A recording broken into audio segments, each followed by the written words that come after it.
35, Jason Zimmerman. Number 5, Lito Aguilera. Number 69, Dale Meisner. Number 28, Brent Neville. Number 6, Ryan Goodman. Number 1, Ryan Hedden. Number 68, Andrew Raisler. Number 34, Josh Schoenberg. Number 20, Jared Kemp. Number 12, Adam Myers. Number 23, Ross Sissel. Number 30, Matt Johnson. Number 47, Tyler Kronhoffman. Number 8, Jeff Hobble. Number 26, Brian Hogue. Number 27, Frank Pribble.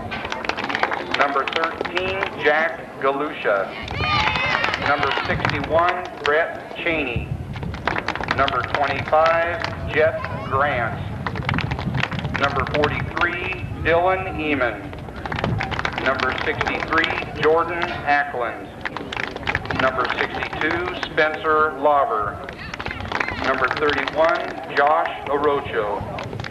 Number 7, Travis Cotis. Number 9, Chris Kaler. Number 32, Ryan Aspegren. Number 65, Nathan Gurmis. Number 46, Matt Betker. Number 24, TJ Bond. Number 33, Matt Schneider. Number 41, Trinity Meisner. Number 4, Chris Kaiser. Number 39, Aaron Allgood. Number 66, TJ Cotis. Number Mitch Rishling. Number 19, Daniel Taylor. Number 21, Marcus Rust. Number 22, Kyle Rust. Number 42, Dustin Horty. Number 15, Chad Eberhardt. Number 53, Ivan Mum. Number 52, Daniel Kaler. Number 18, Tyler Walker. Number 16, Shane Myers. Number 14, John Hogue. Number 45, Jim Weaver.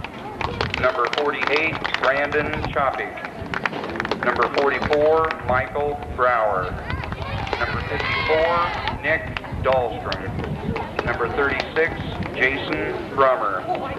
Number 38, Brandon Hendricks. Number 17, Christopher Richards. And number 11, Joel Johnson.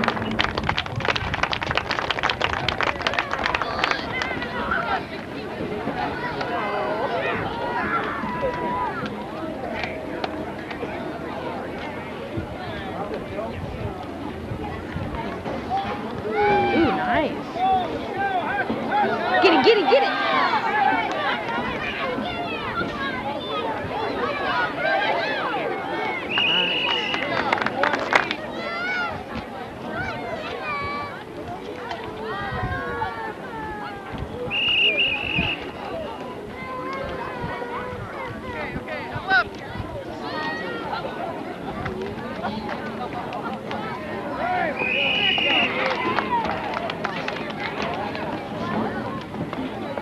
Ball carried by Justin Olm.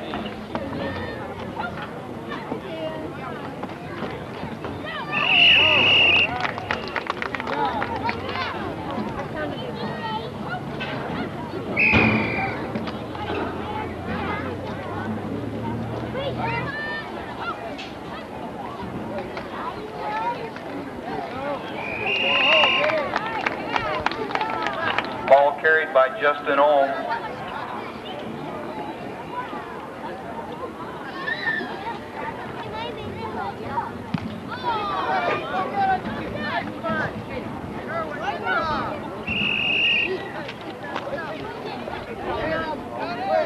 Geneva from their own 38.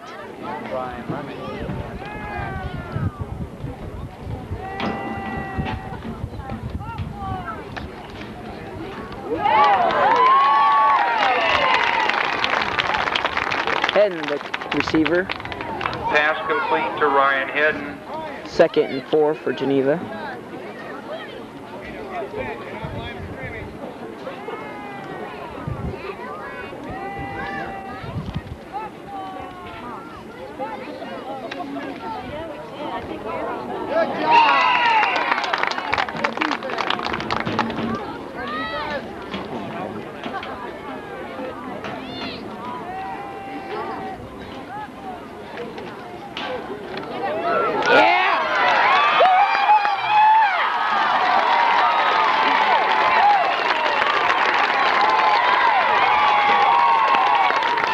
Touchdown, Geneva. Ball carried by Ryan Hedden.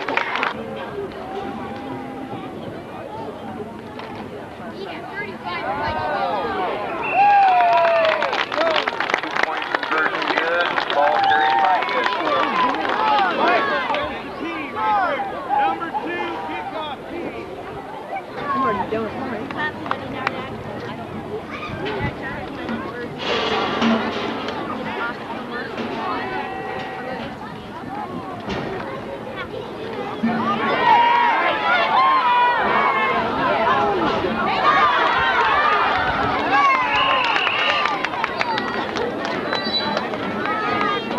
Run by Hobble.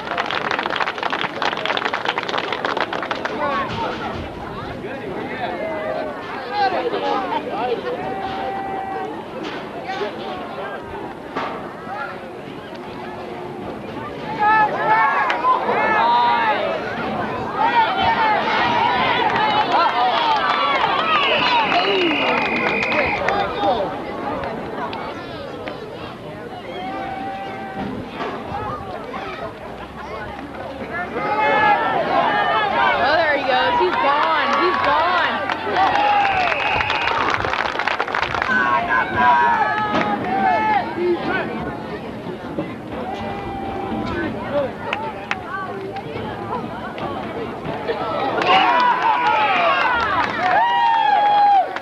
Ball carried by Hedden.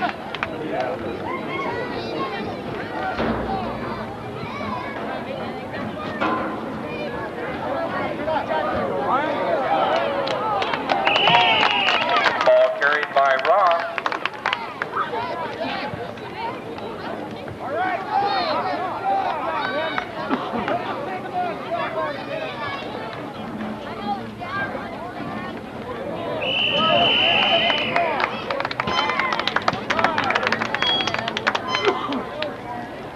Ball carried by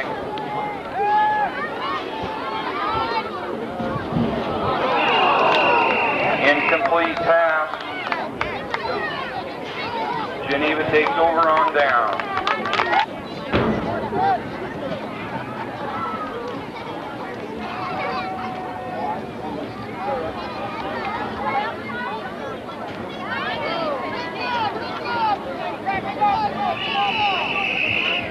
Ball carried by Hobble.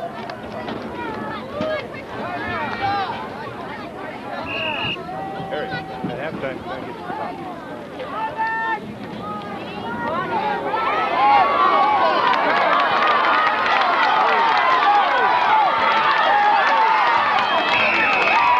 Ball carried by Hedden. Geneva first down.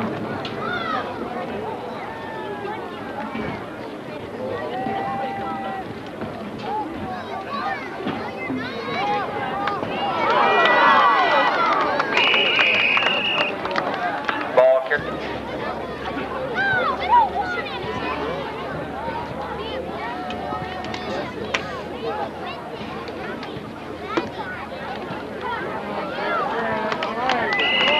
Ball carried by Hedden. First down, Geneva.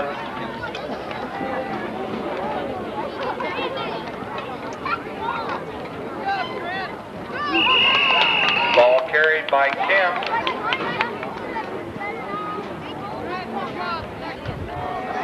Not that.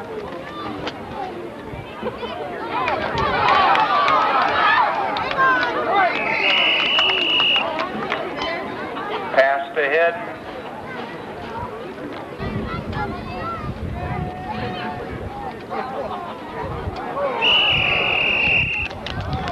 Flag on the play. Is it true the player? Completion to hit.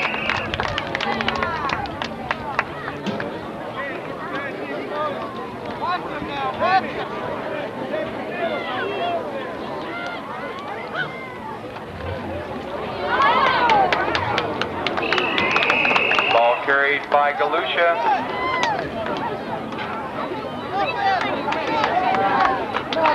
Milford ball, first down.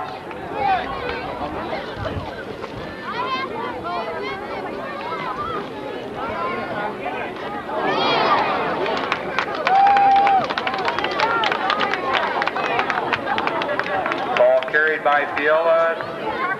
2-point conversion, no good.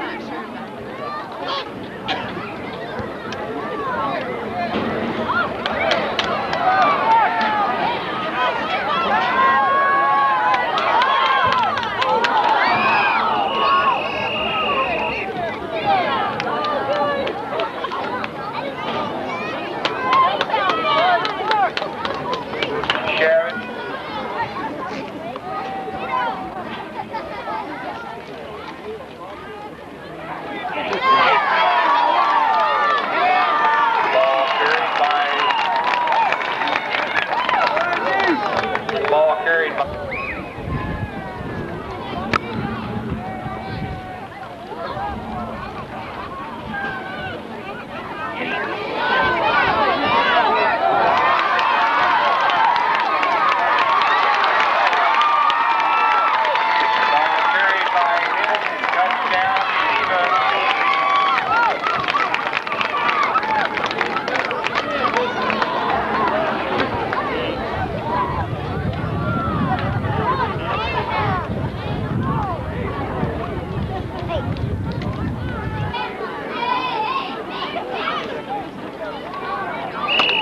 Ball carried by Hit, 2-point conversion good.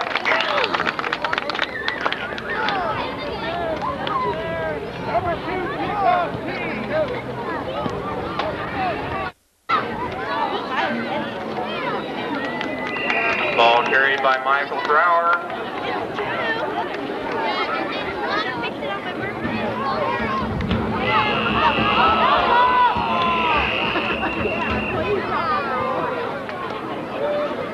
Ball carried by Michael Brower. That ends the third quarter.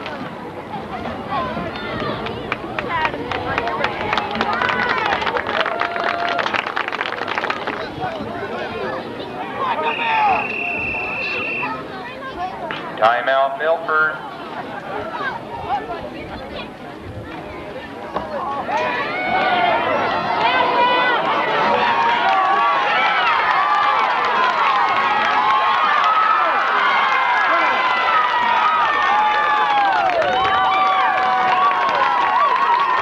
Touchdown, Milford. Ball carried by Rock.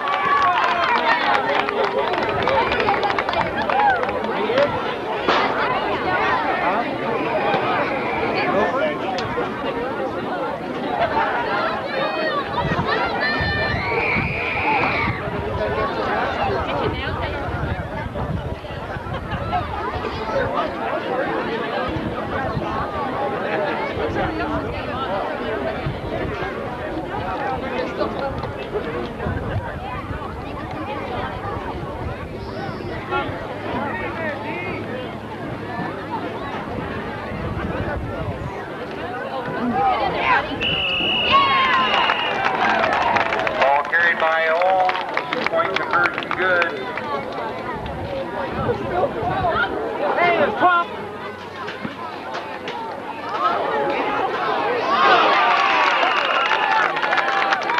Ball carried by Brower.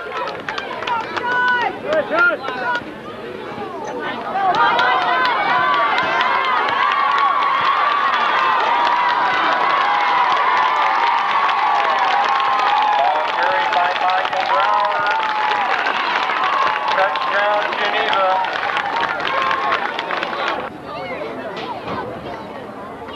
Ball carried by Aspergren.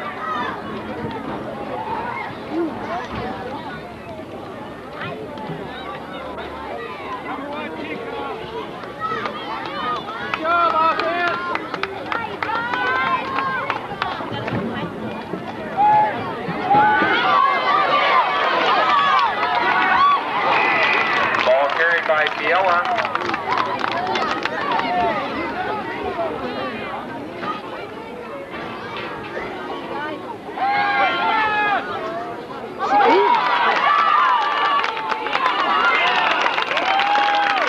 Pass complete to Matheson, first down.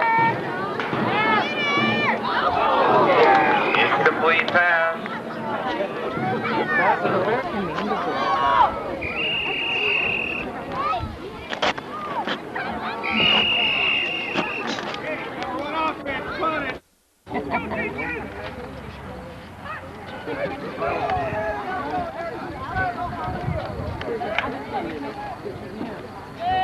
Like Friday.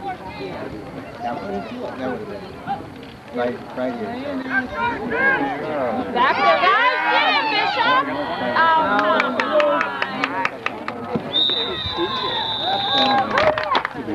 He was 20 yards down the field before they realized he had the ball. come on, guys. They Get cut him. the big tackle, offensive tackle. Get Get him. him. He's waving like this. Keep going and go in.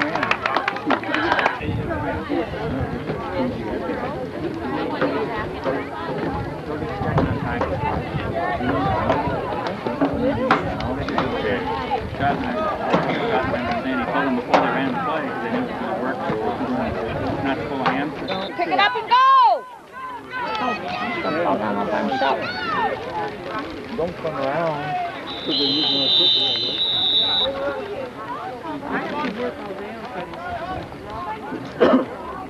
You can take one to that.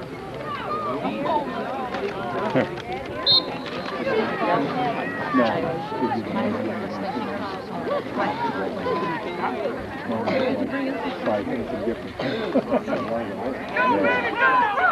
Go, go, go, go, go, go,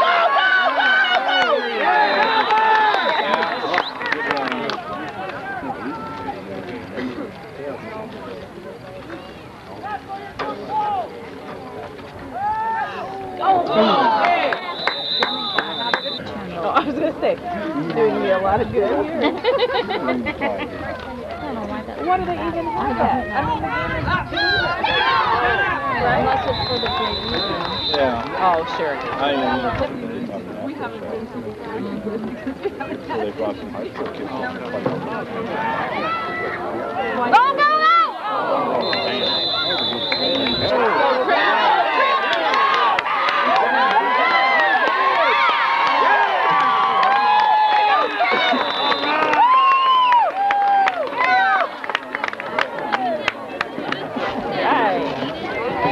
Yeah, maybe that'll be somebody in the defensive game. It'll be all offense.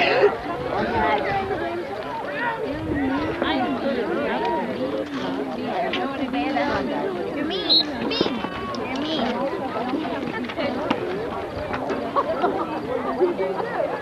Go! Go!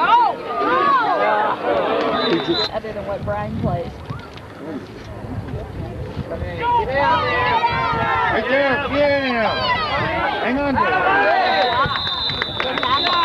Right there, oh, come on. Well, you cannot see.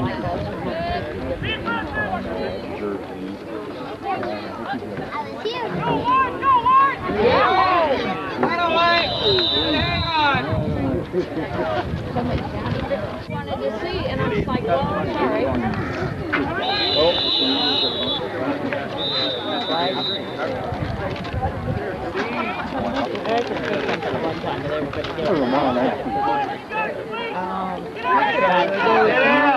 Right there.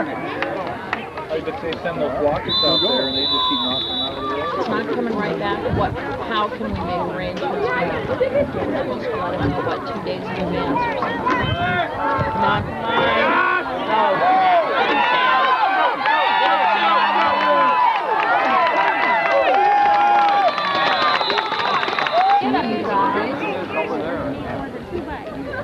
Good job last year and they all went to sea.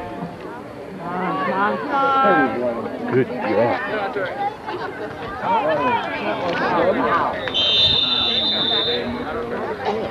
That's the seventh grade played midget yet.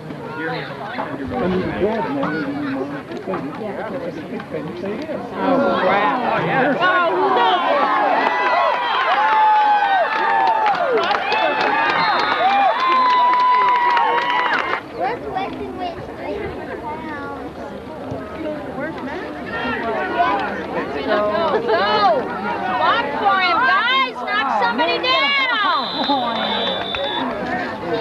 Who's 81? He's trying to figure out something.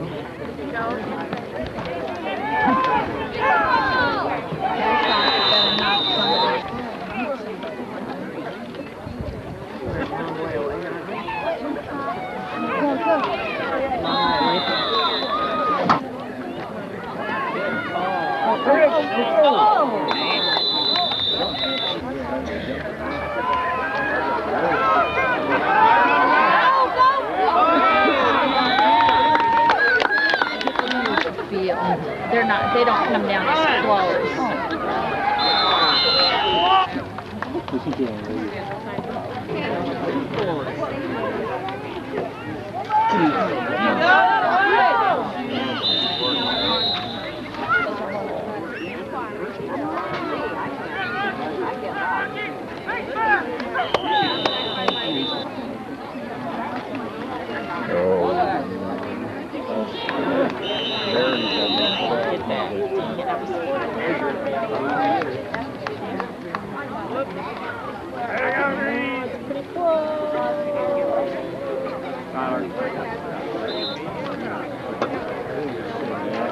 Oh crap, they are.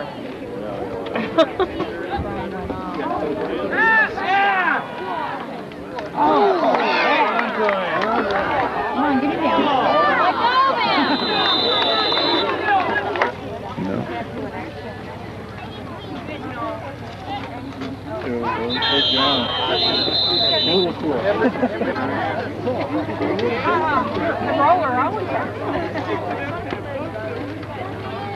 I don't know what they're doing.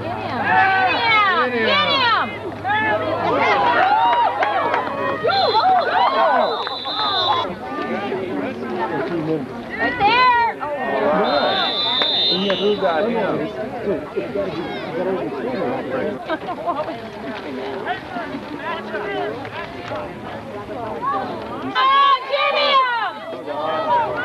Get her.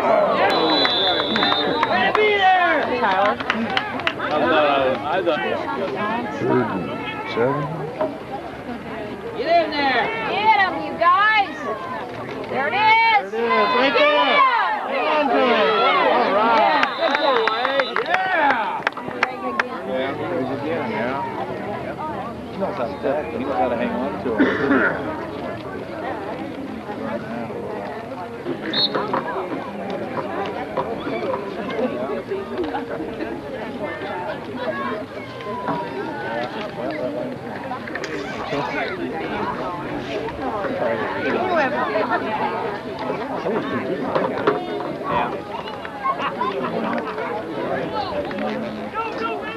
Get him! It's gonna be a pass.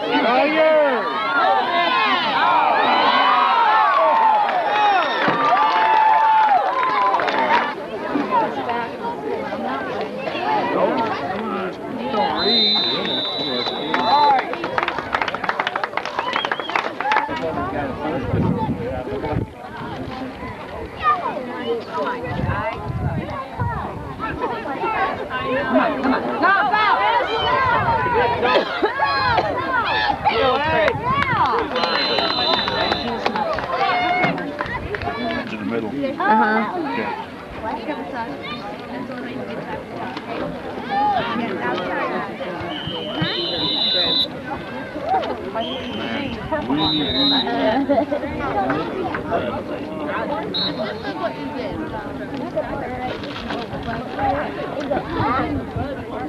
No. Just leave it. Leave it. Well, Brent.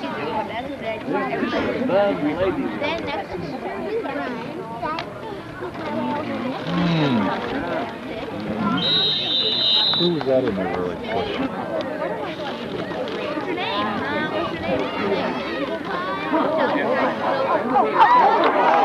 Oh, got that was 2 and 2. Come on!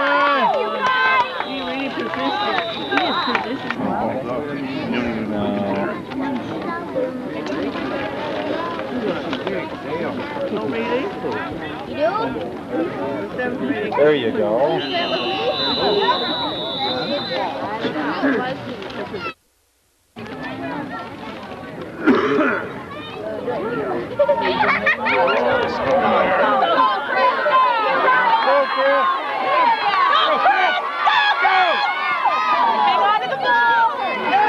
What the deal is, since it's changeover, change around, you see we're supposed to have an election last year. Well, so they put everything on hold.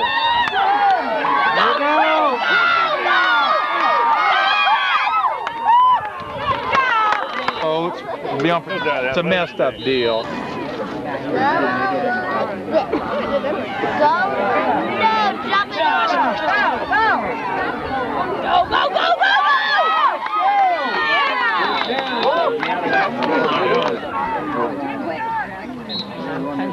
Walker, give it to her. Yeah, when there's less than 2 minutes, you can do it.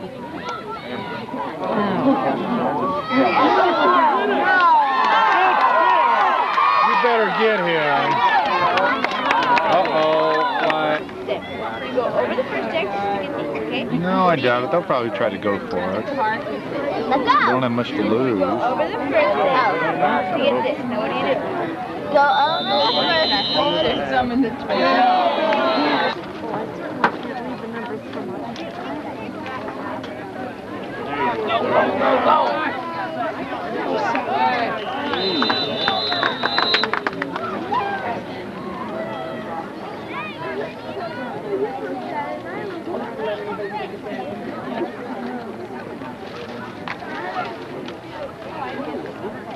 Jesus, blow the whistle.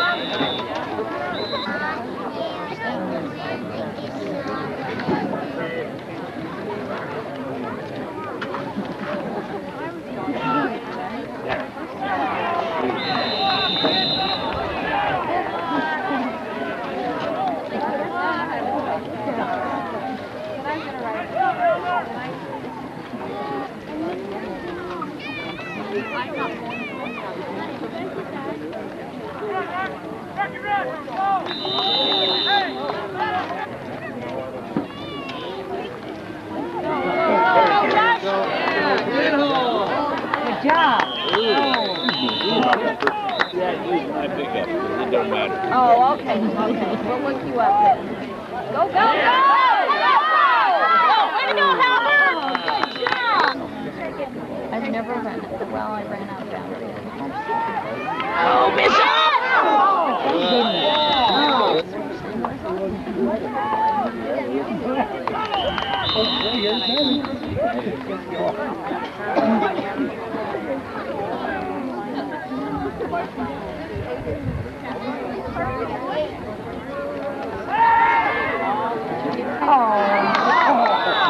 Intercepted?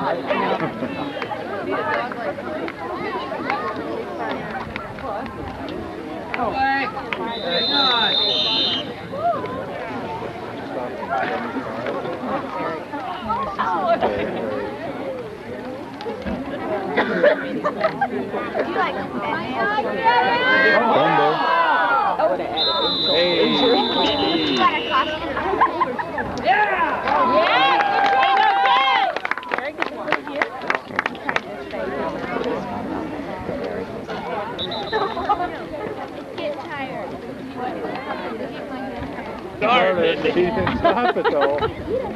I didn't see it. Come on. Here we go.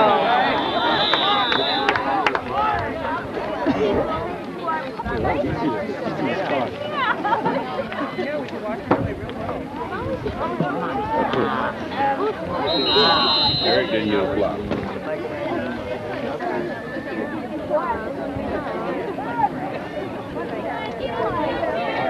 Josh hit it.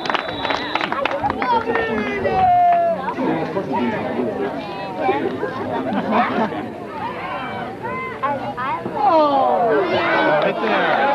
Yeah. Good as a punch. That's a good tackle. Good. Because it's better than standing up there like they have underneath it. There. I'm going to do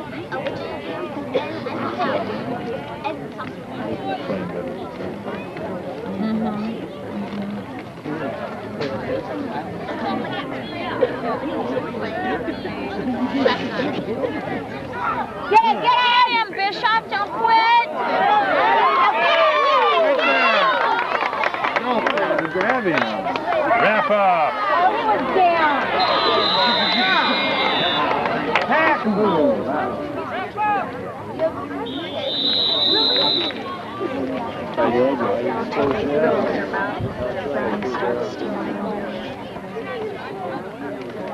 him! Right there. Tackle him, you guys!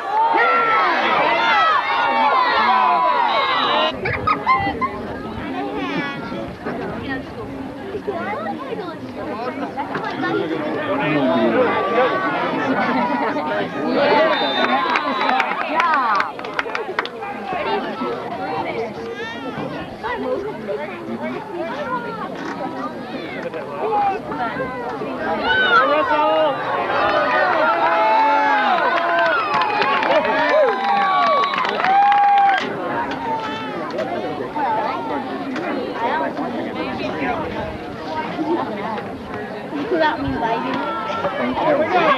Isn't that that same? I didn't look at this. In the mailbox. Come on.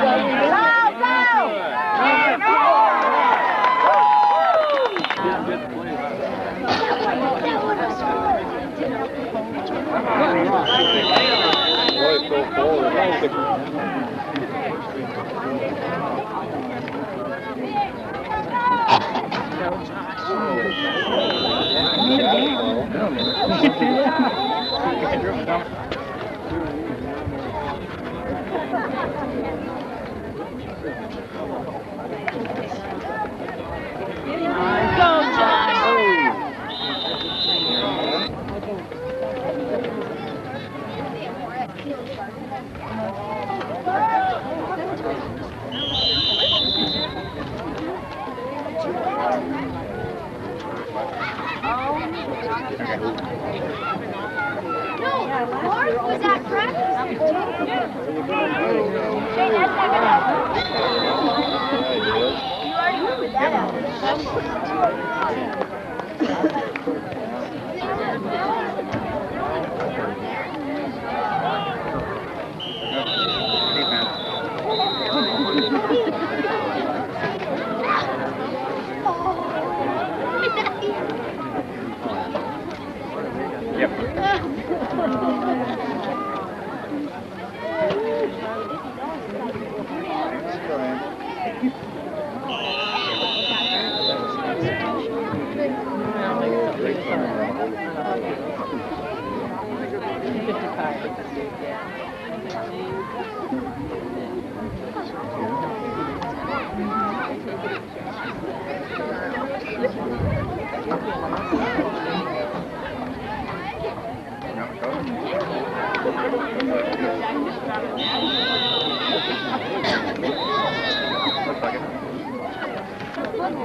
They are, I guess.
Right there, hang on to it.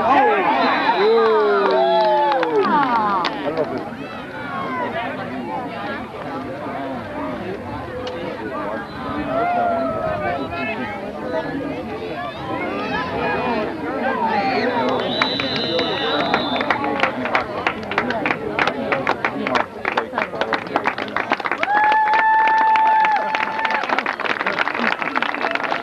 Oh,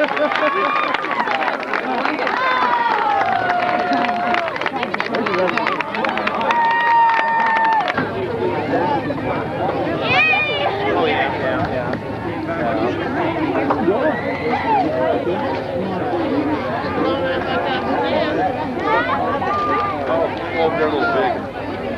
So it's in the volume of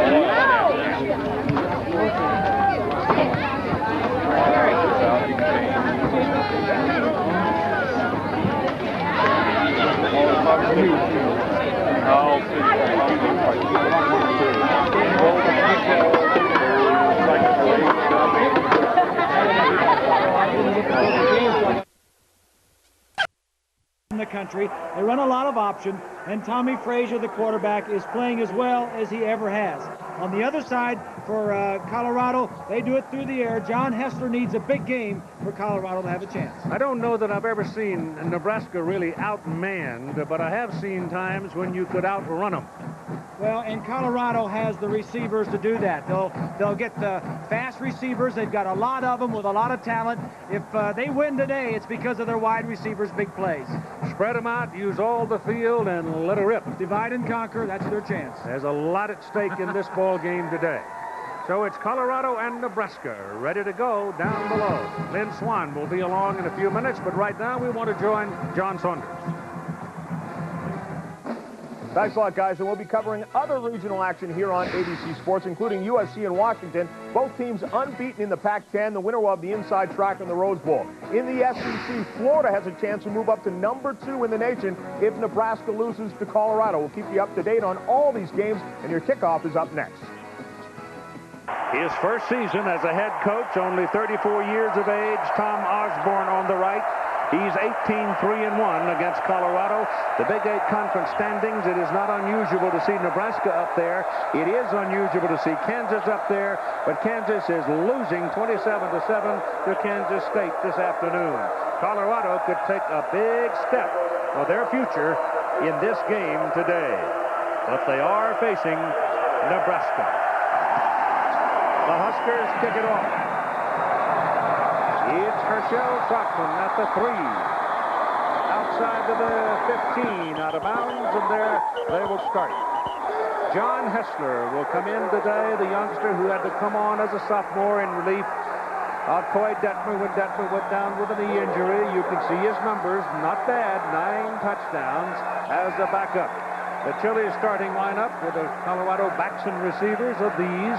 The man that Rick Neuheisel said they would ride today, wide receiver Ray Caruth, one of the fastest in the stadium and in the country. Nebraska plays a lot of man-to-man coverage, so he should get a lot of opportunities. So here is Hessler stepping under center, and a good one, Stoltenberg. Hessler needs to have a big day. No backs remaining. Their throw on the first down, throw it down the middle, and he threw it right to Troutman, and Troutman is begging his case that the linebacker, Terrell Farley, was on his back, but no flag.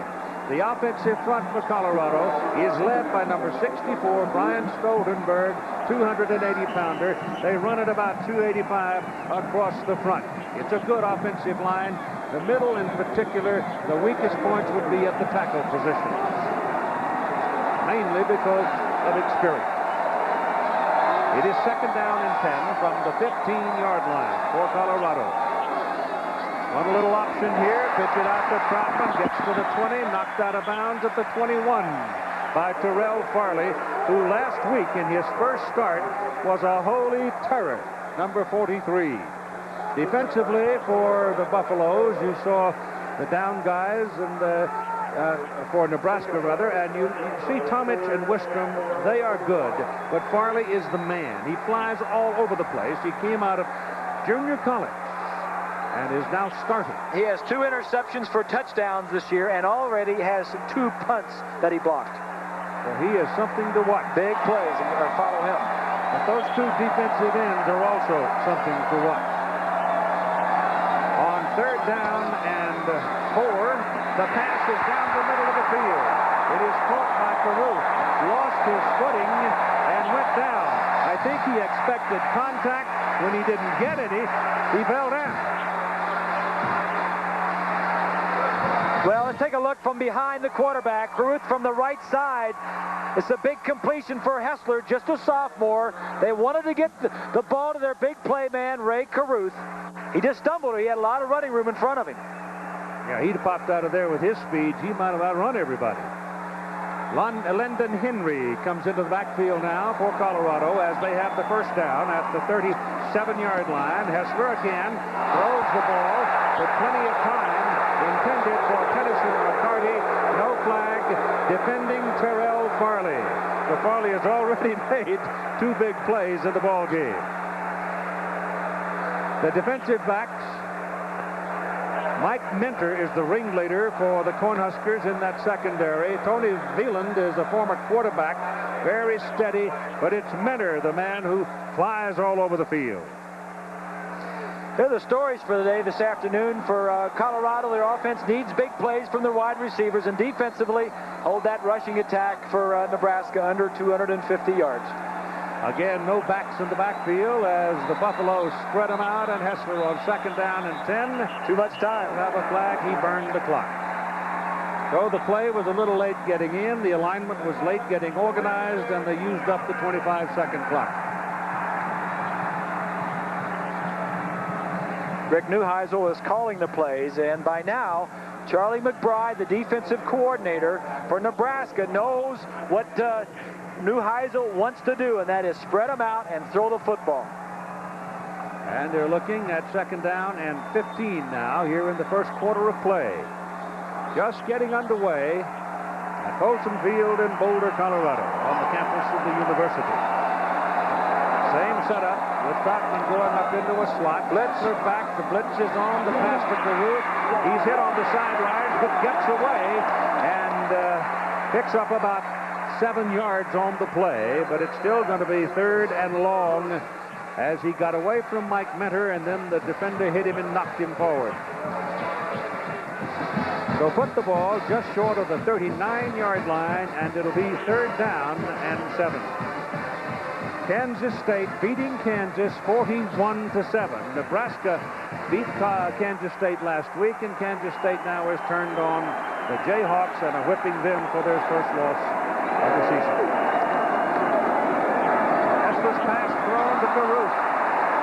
He had him coming across the middle. He had him available for at least a short gain. The ball was thrown hard, and he couldn't catch it. The idea was to throw quickly. Nebraska had 9 quarterback sacks last week against Kansas State. They have a good pass rush. Neuheisel wanted to throw quickly before the rush got there. Andy Mitchell is in the punt. He's had 4 blocked this year. Mike Pullman is deep to receive it for the Cornhuskers, along with number 4, Octavius McFarland, who is a DB. He's back there. Buffaloes have had problems with their punt protection. Again, I think they burned a good punt, too. That was a great one. That was a heck of a punt. Goes into the end zone, but the penalty flags got him before the ball was snapped. The referee today is Terry Turlington. He heads a Big 8 crew, obviously, since this is a conference game. There they are. Dead ball. Ball start on the offense. 4th down. So there is tension, don't you ever doubt it, in this ball game here in Boulder today. It means a lot to both teams. That was a 61-yard punt that was wasted. Damon Benning now has come on the field to join Mike Pullman in the punt return. Benning is a tailback. Nebraska has always been able to return the ball well, and Colorado has had 4 punts blocked in their first 7 games. Yeah, the special teams play for Colorado has been pretty ragged the last couple of weeks. Been shaky at best. Bobby Hauck scratching his head and working overtime on it. Ball's out of there again. It's a very high, but this time it's hanging and will not go as far, and takes a Nebraska bounce. It picked up 10 yards on that one bounce. So the Huskers have great field position for their first possession. The man for the Cornhuskers. There are his numbers that you can see in his career. You also add to that 31 rushing touchdowns. He's something in this offense. And the starting lineup, backs and receivers for Chili's. You've got Amon Green. Get used to the name, folks. He's only a freshman, and he is terrific. And he's going to be around a good long time. First down for Nebraska. The ball is at the 43. after the short punt. And here goes Frazier down the line, delivers the ball to Green. Green's on the corner, going down the sidelines. He's on his way. He's got a touchdown. 57 yards. They knew it was coming, and they still couldn't stop it.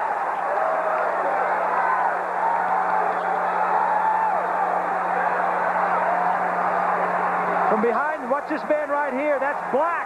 He's the rover back that was instilled by A.J. Kristoff.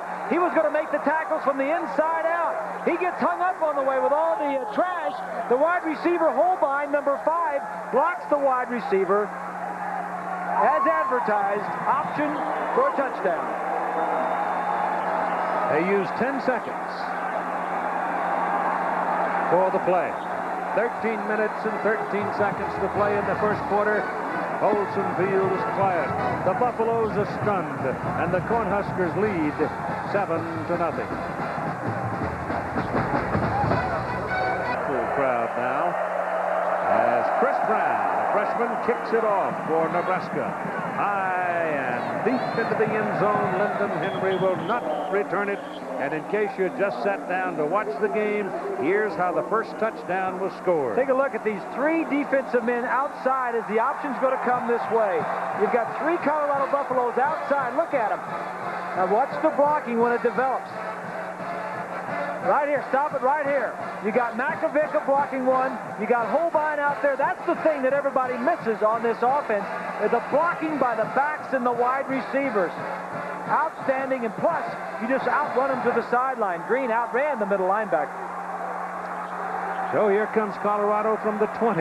Their first possession started at the 15, and they couldn't do anything with it. They come with the same alignment, spread them out. They got 5 wideouts, including the back, and John Hessler getting pursuit from the back, jumps it off. And there was no chance in the world for Trotman to catch the ball because he threw it hard right into his knees. And now a moment with Lynn Swann on the field. Chief, let's make no mistake about it that in Rick Neuheiser's inaugural season, this is his very first big game because everything is on the line and everything that he has to do almost perfectly to stay with this Nebraska football team.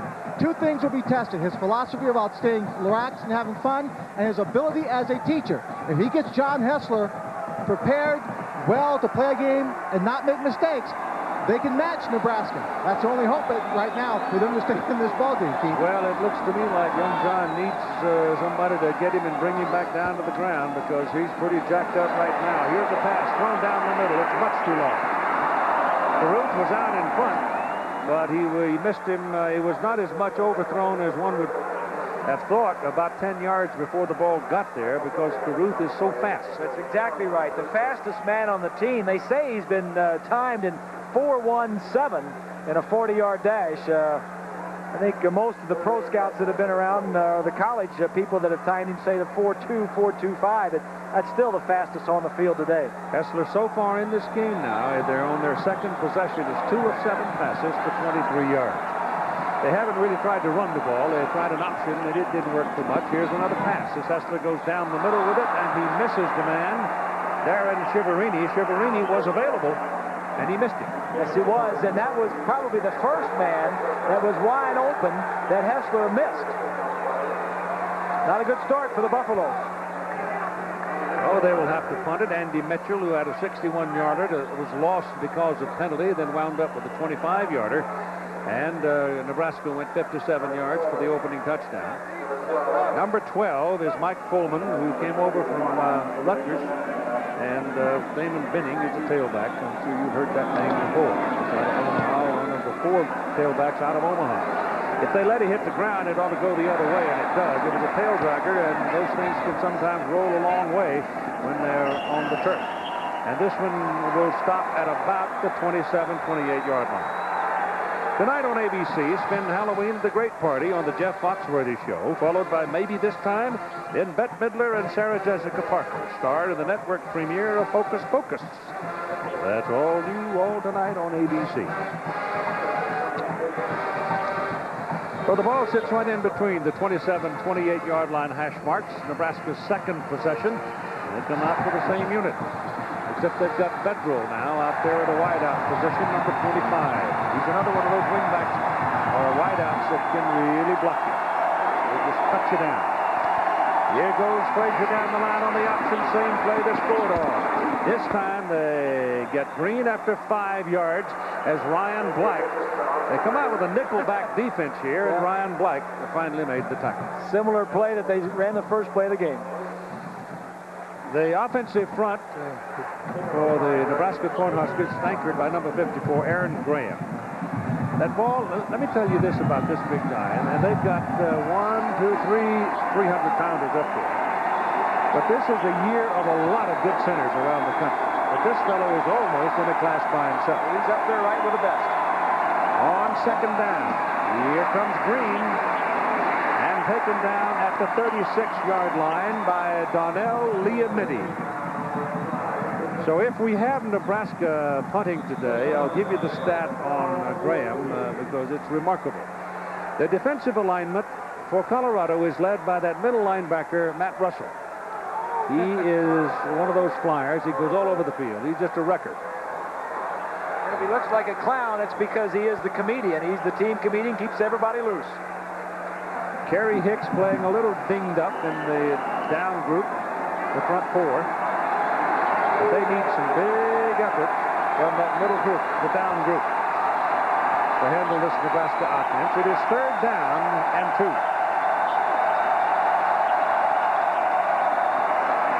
Get it outside, and they got him. Number 59 went through there and got him. Greg Jones, the junior from Denver. And so that gets a roar from the home crowd.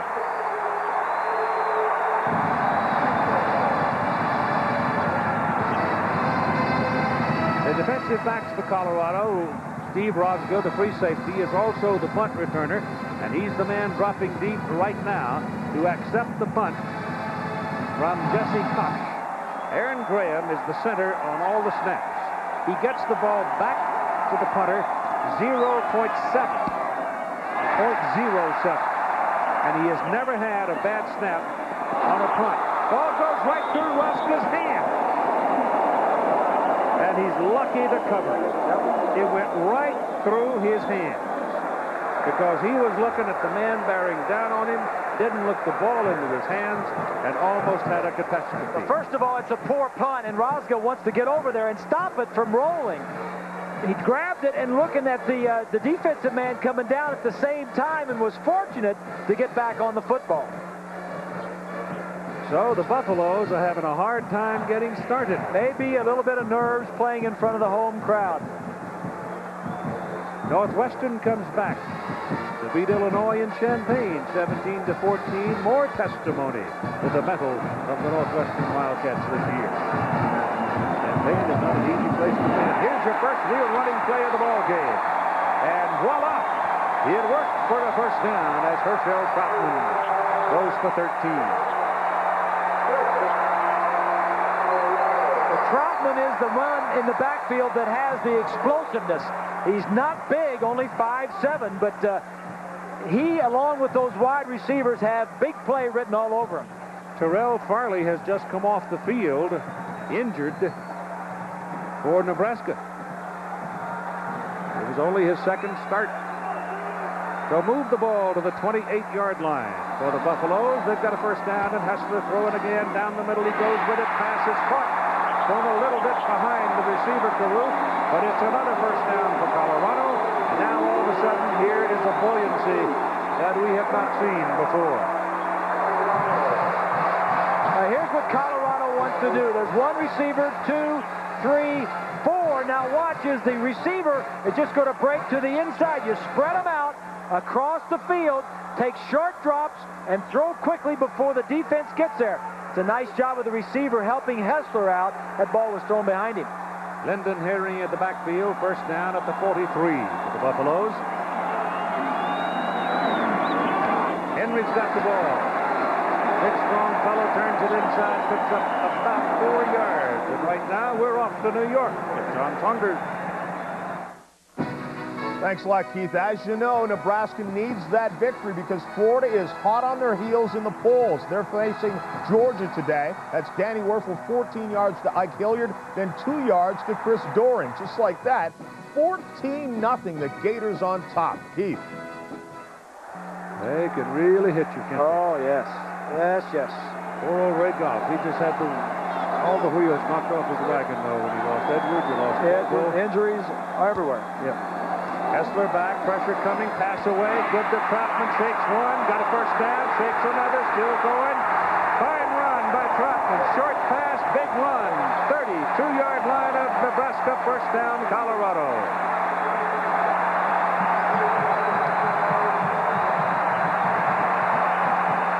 From behind the quarterback, he's got all those fast receivers. Now he's going to throw a little curl pattern across in front of the linebackers to Troutman. We mentioned how he had big play written all over him. He broke about 4 tackles, and if Veland doesn't make the play, it's 6. Go down to Buffaloes, who had this possession start after Rosca's fumble at their own 15 and moved it down to the Nebraska 31. Cornhuskers leading 7-0. Hessler looking deep.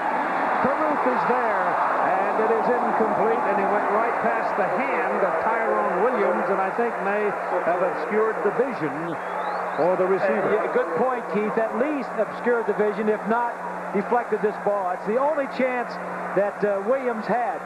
Watch number 8. He's going to get beat to the inside. Now watch as he comes across. I think he deflected it. Yeah, it looked like a nice play. 3-year starter, Ty Williams. Farley is back in, second down and 10 for Colorado as Terrell Farley goes back to his linebacking position. Harlan Barnes is in the backfield now for Colorado. Hessler running an option with him. Hessler pulls it down, takes off, and gets the first down. He goes into the sidelines very hard, but he got his first down, and he runs back onto the field.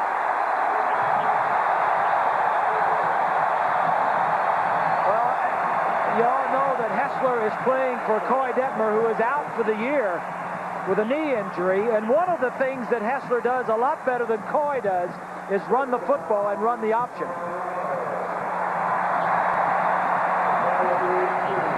Put the ball at the 18 of Nebraska. First down for Colorado. 8:20 to go in the first quarter. Nebraska leading 7-0. Hessler back. Walked into the corner of the end zone. Savoy, touchdown. Beautiful pass.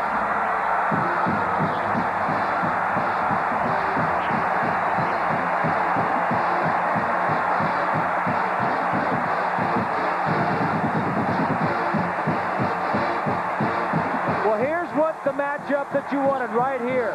You got one-on-one, and you're just going to run a fade. Everybody else is out of the ball game. You got your best receivers out against their defensive backs. Savoy, the leading receiver, coming into the ball game. That's his 4th touchdown reception on the year. Neil Voskitcherin for the extra point. It's good. Well, the Colorado Buffaloes absorbed the shock. Nebraska scored on the very first play of the game. They have come back now to tie. And it's 7-7 with 8:19 to go in the first quarter.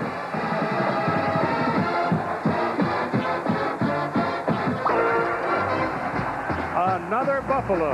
Just what you need on the University of Colorado campus. There it is, an absolutely magnificent rendering. Outside Folsom Field in front of the field house. Big crowd came for that unveiling yesterday. Jason Leslie, the transfer from UCLA, will kick it off for Colorado. It'll be Damon Benning and Cliff. You hear me now? 2 tailbacks. 2 tailbacks. Waiting to receive it.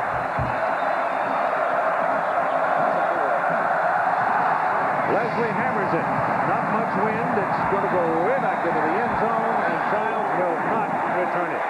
So it'll be a first down out at the 20 for Nebraska. These are the games that we have scheduled for you next week. I saw a while ago that Northwestern had won, that Penn State had won. And we're going to see that matchup. LSU, Alabama, important down in the southeast for the bowl alignment. Stanford, USC, having a growing importance in the Pac-10. So talk about the listening or check the cable operator in your area for next week. Story of the year, Northwestern, huh? So far, I think it has to be regardless of what happens from here on. Unbelievable. They don't play Ohio State. First down, here's Frazier handing the ball inside to the fullback, the first man, and Jeff Makovicka from Brainerd, Nebraska will pick up a couple of yards. Nebraska coming in. The offense is Tommy Frazier. They're averaging 427 yards on the ground, and he is the guy that makes them go.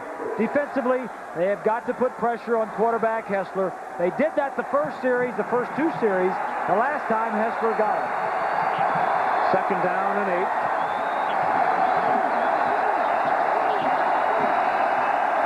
Frazier changing the play. Rolls it out. Looks to throw. Lets it go, and it is incomplete. The pass intended for Brendan Holbein. Buffalo defense gave Holbein no room at all on the sideline. He could not come back to the ball.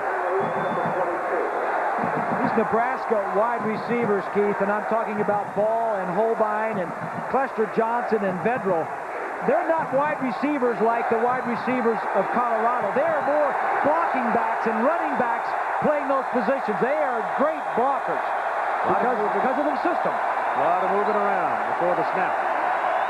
On third down and 8, Frazier drops it underneath. The pass is completed to Vedral, and Vedral crosses midfield and steps out of bounds just before he got there. He hit the chalk, and one man standing there on the sideline at about the 49-yard line. John Vedral is a junior from Gregory, South Dakota, 5'11" and 200. Normally you think of wingbacks and wideouts as being little fellas, not these guys. They're all 200 well, like pounds. I said, primarily they're in there to block, and that time Vedral had a nice crossing route and picked up a big first down with the pass, Tommy Frazier. Just short of the 49-yard line. 7-7 tie, 7:20 to play in the first quarter. This is Amon Green. And the Buffaloes eat him up just about the line of scrimmage. Amon Green, 6-footer, 210, freshman, Omaha. Benning, junior, Omaha. Clinton Childs, senior, Omaha. James Sims, sophomore, Omaha. I mean, they got a quartet of tailbacks out of there. They've had 4 different starters at the tailback position because of suspensions or injuries. Second down and 9 for Nebraska at the 49. Frazier on the option, keeps it. Hit hard, but he's strong. And he bowls his way to the 44 of Colorado. Ryan Black came up out of the secondary, the nickel back, and just popped him. Frazier just shrugged him off. Frazier ran through him. Frazier is 6'2" and 210 pounds. Black is only 180, so Frazier in actuality is a running back playing quarterback. Third down and 3.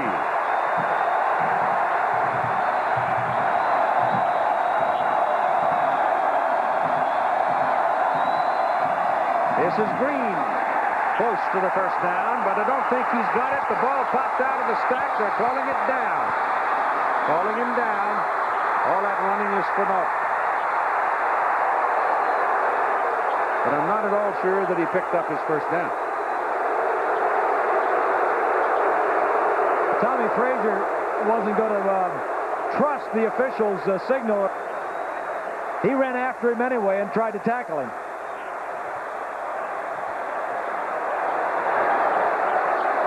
It's going to be fourth. Well, let's take a look.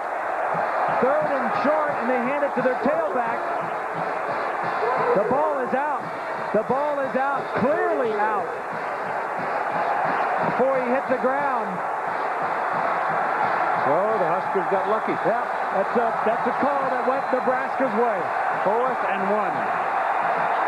Green is the single back. You see Frazier probably get in Aaron Graham's hip pocket. That's what he does, and I don't know if he made it. I don't think he made it. Matt Russell among those that helped turn him back, and Greg Jones.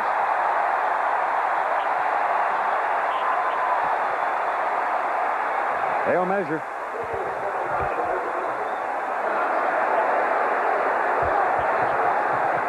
I think they had to be across the 42 to get it. They had to be over the 42. I think they're short by about a half a yard. Bobby? They didn't make it.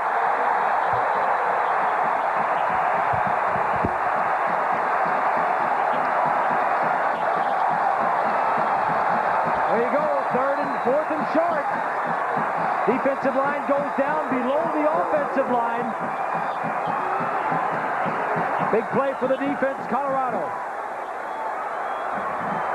So the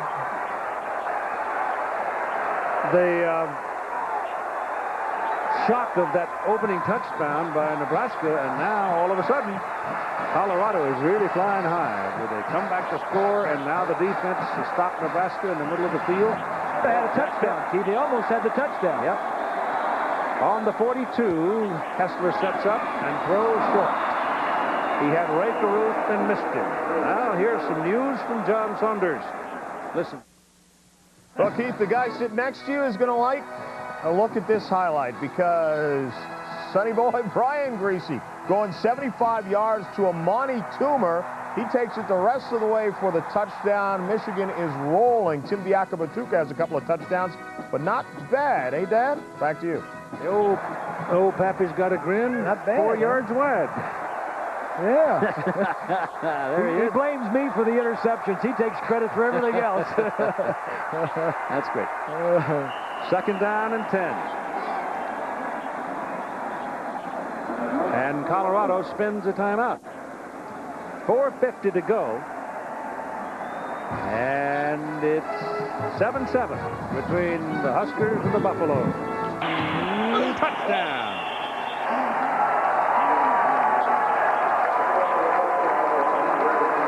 So the interception, the turnover, and the Cornhuskers cash it in. Take a look at it from the other side of the field. It'll be coming right at you. 59 is Jones.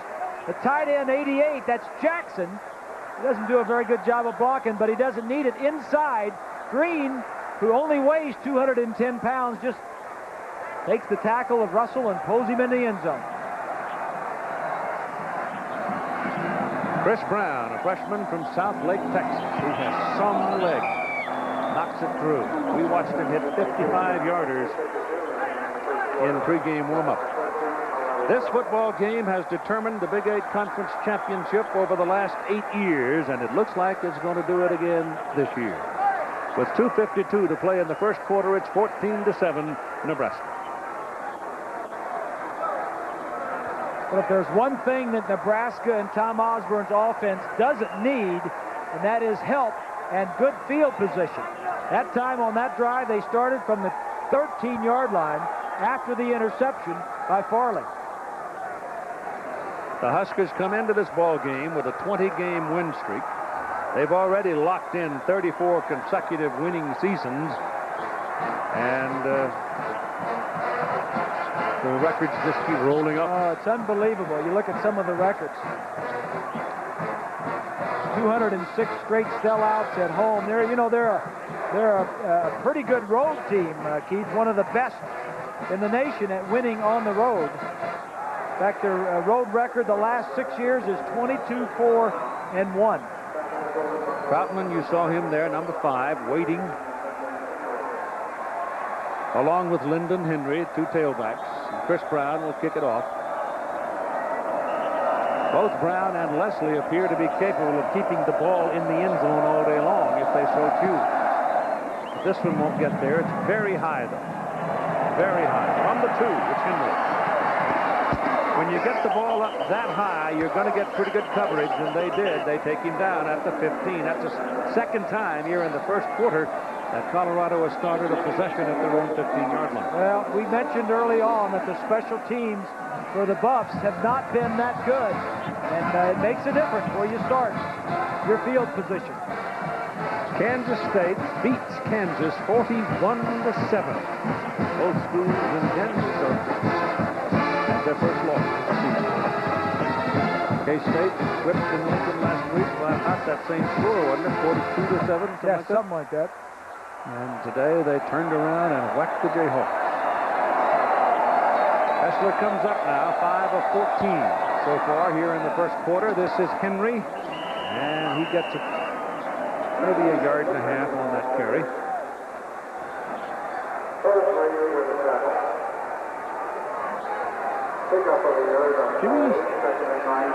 He's Kenny Rogers. How about that?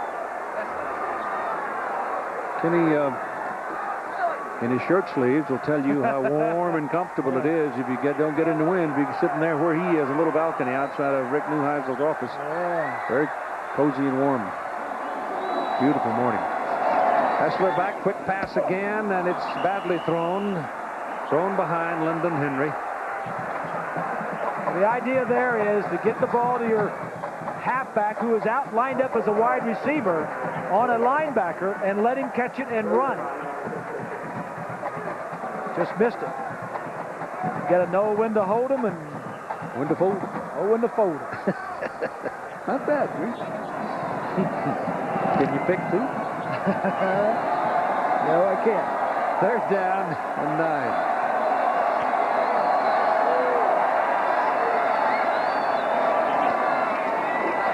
Hessler getting a lot of time and is lucky to get that one back. Boy, he threw that thing in traffic intended for Chris Anderson. And it was almost going the other way as Jamel Williams had a hold of it. What's happening here is Charlie McBride, Keith, the defensive coordinator, has thrown in some zones. Nebraska had always been a man coverage team, but one of the wrinkles that he's throwing in today is zones. When you spread him out, he's not going man-to-man, and Hessler's going to have to watch out. There's a look at Charlie, because there is some zones there.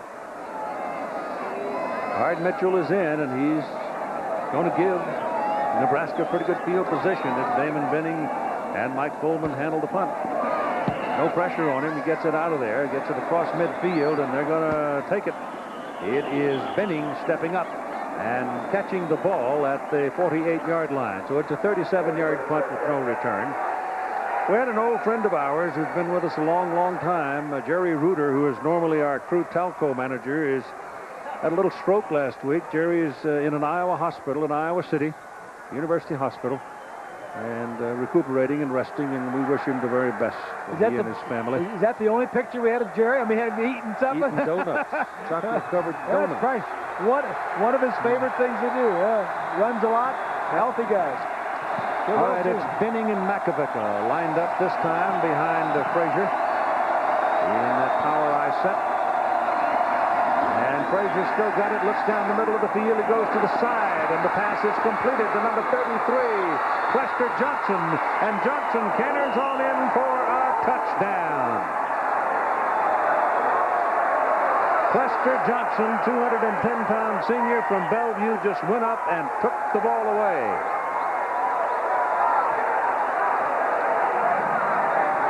Tom Osborne likes to do this. Good field position, fake the run. You've established it all day. Tommy Frazier comes back and throws this ball a little short, but Johnson goes up and makes that's only his 13th catch of the year and his second for a touchdown. And Chris Brown will kick out of John Vedrill's hole. Aaron Graham snap. And the kick is good. And it's 21-7, Nebraska. And it's quiet in Boulder. Well, this certainly quieted down the crowd, Keith. Here's another look at it. When you have a play action, your running game has to be working, and it is. Then you can go to your pass, and first down is a great down for passing. Tom Osborne calling the plays. That is the 6th one-play scoring drive this year for Nebraska.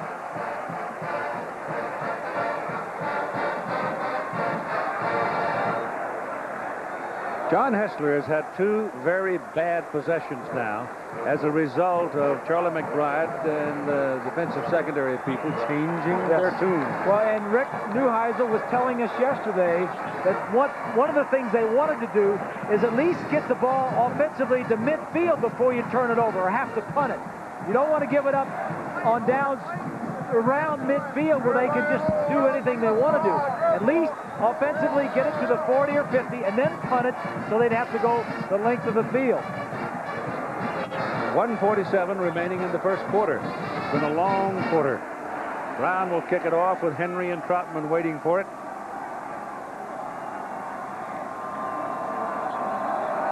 There have been 11 possessions with this one in the last 13 minutes of the first quarter. So that ball's been moving around back and forth. And they're going to run it out. He got a little crack. He gets past that one, he'll be all right. He got it out as far as the 22, Lyndon Henry.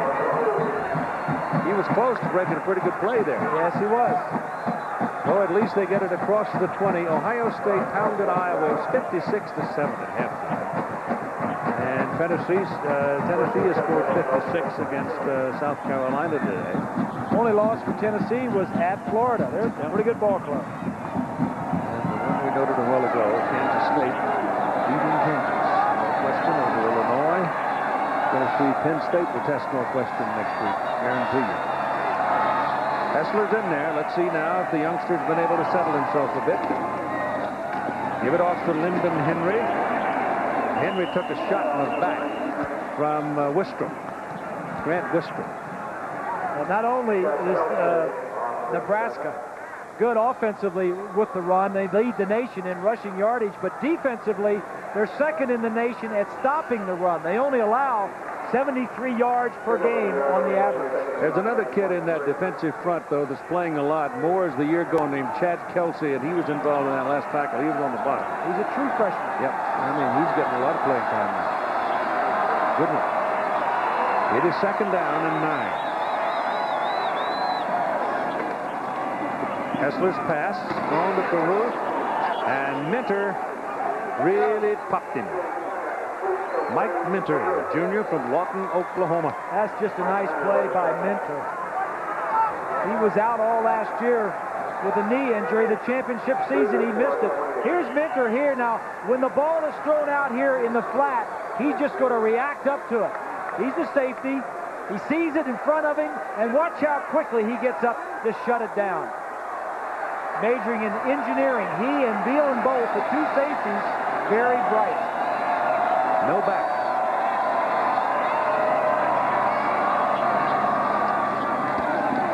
Pressure coming, passes away. It's back caught on the ricochet by Herschel Trotman, and he picks up a first down. The pass intended for number 41, McCarty, and it bounced into the hands of Trotman. So the Buffaloes get a little break there. For sure, Keith, because another interception inside the 40-yard line would have been tough. Linebackers are going to drop straight back, and that usually tells you zone. So you got to be careful. And just a little bit of fortune there for the Buffs. First quarter is over, and it was a long one. Nebraska leads it 21-7.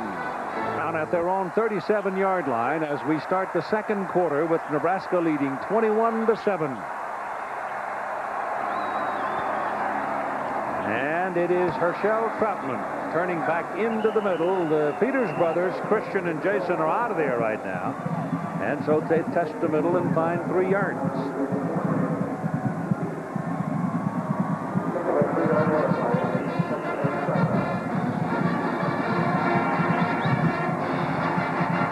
As you look at the numbers, the first quarter, 165 total yards for Nebraska. Pretty good balance.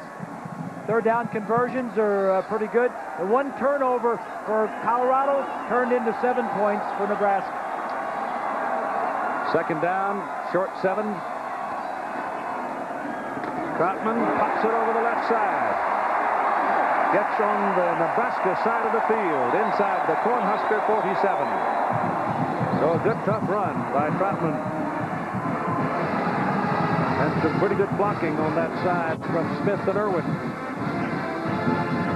We were talking about Brian Stoltenberg, the center for Colorado. He has the athletic ability and the strength and the speed. He can snap that ball, pull, and lead a play. Yes, he can, and that's the mark of a good center, Keith, when he has the strength and quickness to snap it, your hands between your legs, and then get out of there. After that run, the Peters brothers are back in the ball game, Christian and Jason, and back goes Hessler, looking to throw it downfield. That is thrown out of town as far as his own man at Caruth is concerned. Minter runs down and gets a hand on it, trying to intercept, but that wasn't anywhere near his target. And it's a nice play by Minter because it was play action, and he read his keys very nicely to know, hey, you're not fooling me. I'm getting over there to help. And the thing he reads is the offensive line. When he sees the offensive line sit back, is in pass protection, and not go forward, there's Charlie McBride, who coaches the defense and does a nice job. He just took off and says, I'm doubling on Caruth. Kelsey goes into a down position, making him a defensive end in a rush posture. Let's see if he goes. Yeah, he goes. And the pass is away and thrown behind Troutman by Hessler. So Hessler looks every once in a while like he's laboring, like the ball's heavy. It's getting there late, and it's trailing his target. Well, that time it was the running back playing a wide receiver position who just didn't get to the open area. You see, the Washington Huskies have gone out to a 10-0 lead over Southern California. The Trojans were shocked last week in South Bend, and apparently that shock still got a grip on them. They're playing in Seattle. If it's raining, they got a problem. 3rd down and 10. It's a tough place to play up there, Keith. Yep. As you know. Yep. Timeout. Hessler called it. 13:41 to play in the first half. Colorado struggling, Nebraska leading 21-7. It's color printing, and it's state of the art. It's flyers. It's proposals. Tomorrow? Who knows? Last time we were here, the day we arrived, they had 11 inches of snow. This trip was very pleasant, except the winds were blowing Wednesday night over 100 miles an hour at Estes Park. I'll take this weather any day when we come out here in October. 3rd down and 10. The ball is at the 47 of Nebraska. Hessler, after the timeout, looking, ducks it off. The ball goes to number 88, Matt Lepsis, is tight end. Lepsis puts his head down and goes bulling toward a first down marker. And I don't know if he made it enough. It does not appear that he did. He didn't. He's about a yard short. All right, tomorrow at 3 Eastern, we'll have final round coverage of the Tour Championship. Billy Mayfair's 3 under, and he has the lead. You have a 3-way tie for second with Brad Bryant, Steve Elton, and Corey Pavin. So they're all gathered together at Southern Hills. We'll have the finish tomorrow here on ABC Sports. The wind finally quieted down there. It's been blowing like the dickens too. Into the middle they go for it, and they got it. Herschel Troutman went over the top, and if that linesman coming in from the side has the mark on it, they got it. Farley was the man that hit him as he went up over the top. But now they didn't put the ball where that linesman was standing. Remember that Colorado held Nebraska in about this area too on the defensive stands. There must be some quicksand under the turf. But it appeared that he had it today. But not by as much as I thought. That was close. Got that old left foot, right foot gig going there. Look at in the pits, the line of scrimmage. Naioli is 65, blocking on one of the Peters brothers. 63 is Irwin coming around, and that's just good defensive back play. I guess that's the defensive backs coming up. That's Farley, 43. Good play. Irwin, Naioli, Stoltenberg, the inside of that offensive line. Not much room in there with Christian and Jason Peters. That's a good battle all day long, Pete. Two brothers. Here's a hole on the right side for Troutman. And he came very close to putting that one away. Tyrone Williams finally wrestled him down. But that is a first down run by Herschel Troutman. Take a look from behind the defense. Coleman's 46. Watch Phelan, number 9, is going to miss the tackle right here. It's a nice play by Troutman. Minter's not going to miss. He comes up, slows him up till his friends get there, Williams and the rest. You know, I sort of have the feeling that Colorado may have underestimated their ability to run the football. Well, I think they're going back to it right now. This is the 11th play on first down. Give it to Troutman again, turns it back into traffic. That time the flow got him. It was Jason Peter, the sophomore brother. They come out of Locust, New Jersey. Christian, the senior, weighs 300 pounds at 6'3". Jason, the sophomore, is 6'4" and 285. Yeah, they took a survey last week or a couple of weeks ago, and they team survey, and they said Christian Peter, the thing about him is he is not the guy you want to be behind if you're going through the food line. If you're going to get food, Christian Peter is not the guy to be behind. 300 pounds. That's the look. Well, he's going to take everything that's good. 21-7, Nebraska is leading. Colorado trying to pop through there and get another one. Hessler back to throw. He's got Savoy. Now it's too late for that one. And they'll take him down at the 22. Phil Savoy on a post was available for a moment. He didn't see him, and in a flash it was too late. Well, you're right, Keith. Again, mixing the coverages in the secondary. Hessler, I'm sure, was expecting a lot of man coverage. That's what Nebraska plays 85% of the time. Today, they're mixing that up about half and half, so he's just going to have to pick and choose and be careful when he throws the ball in the secondary that he sees the whole defense. The tight ends have not been obvious at all for Colorado so far in the game. That left us to caught one pass. McCarty missed one. There he comes. Quickly away down the middle. It is Chris Anderson to the 6-yard line and a first and goal. Almost got it.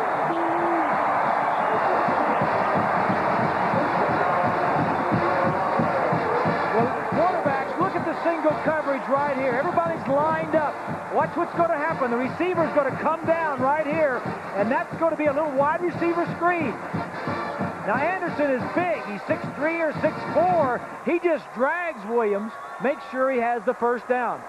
But when you get the defensive backs lined up on you, you can read man coverage very easily. It is on the 7-yard line, first and goal, and handed to Lyndon Henry to the corner, down to about the 1.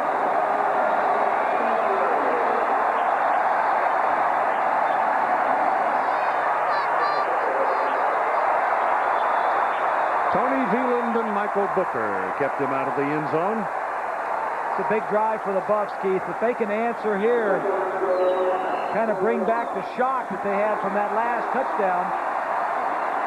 Anderson, the tall receiver, comes in now, 6'4". Look at this drive, 14 plays. That's what you need. Keep the ball away from Tommy Frazier in that offense.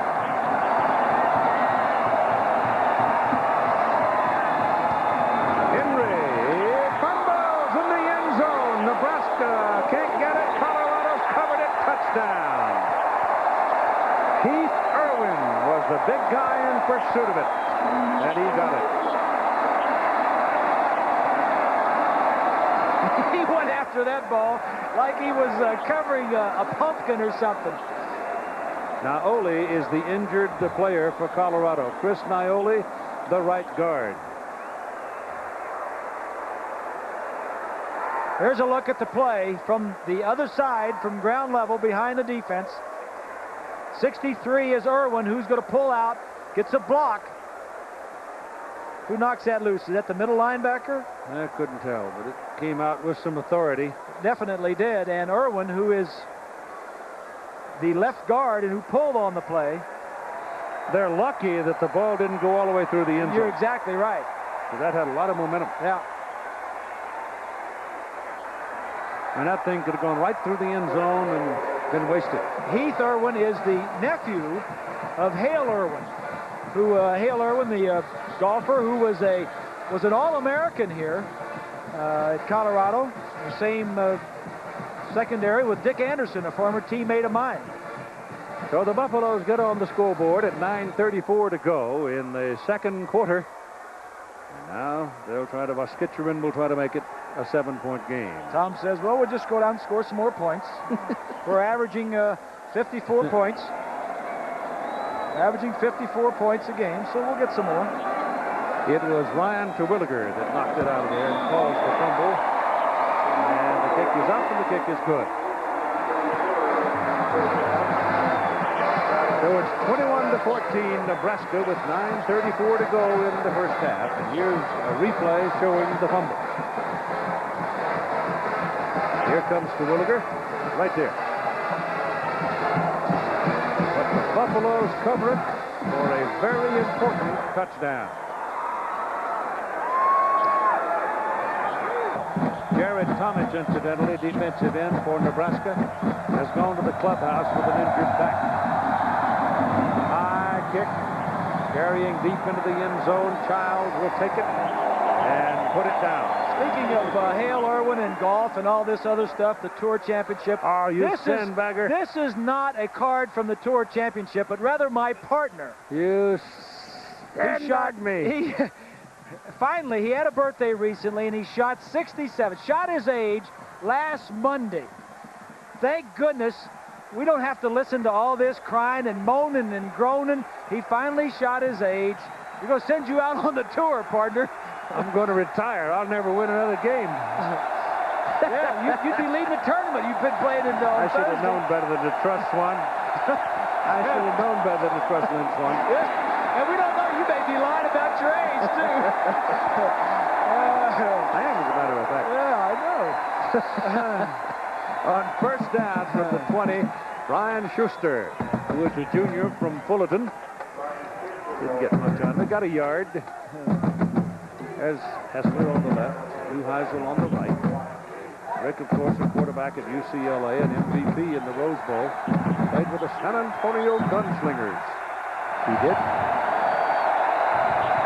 Second down and 9. Bedrell's the man in motion. Frazier goes the other way with it, pulls up and lets it go to the tight end. Down the middle of the field, Mark Gilman. And it's first down at the 47-yard line. Well, the big old boys just hunker down and roll around in the mud and blood, and once in a while they get a little piece of glory like this. Tom Osborne loves to throw the ball to his tight ends. This time he's going to hit the tight end down the middle. Watch as the play action is going to go to the top of the screen. Stop it right here. Here's your two tight ends right there going down the field. Tommy Frazier picks out the one down the middle. Underthrew him a little bit, but still a big completion.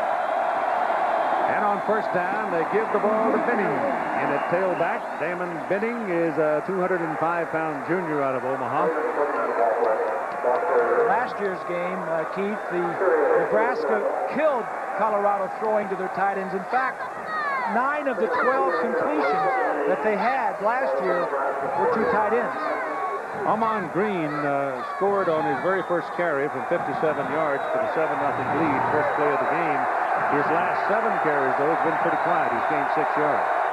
So we're getting all the tailbacks into the game now. Benning settles down on second down and 8. You don't see Nebraska with this formation very often, but play clock's getting pretty thin, and it expires. They have to spend the timeout.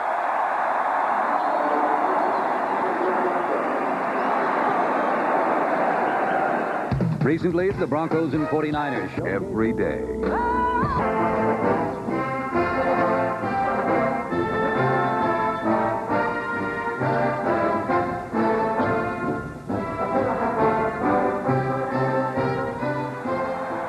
There is a primary reason why Nebraska leads 21-14. They've had 19 plays in this game, and they are averaging 10.2 yards per play. On second down and 8. The crowd jumps all over Tommy Frazier as he tries to set him up at the line of scrimmage. And shakes a tackler. Now coming back the other way. That's pretty good defensive play by the Buffaloes, because Frazier's a big, strong, quick fellow, and he was close to popping out of there. He made a 5-yard loss into a 2 or 3 yard gain real quickly.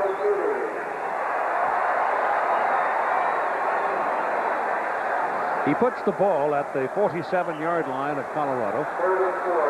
7:20 to go in the first half. The passing attack for Nebraska and Tom Osborne is a sneaky passing attack, I call it, because They choose to throw when they want to throw, and they're very good at it. 3rd and 4, and they're in the shotgun. Green and Frazier back there. And the crowd gets all over it, and Frazier calls a timeout. Now, I don't know whether he's frustrated by the crowd. He could turn to the referee and appeal. Well, I think it took so long to get the substitutions in there, Keith. That, he saw the time running down. Couldn't do it. So that's 2 timeouts quickly, and they only have 1 left.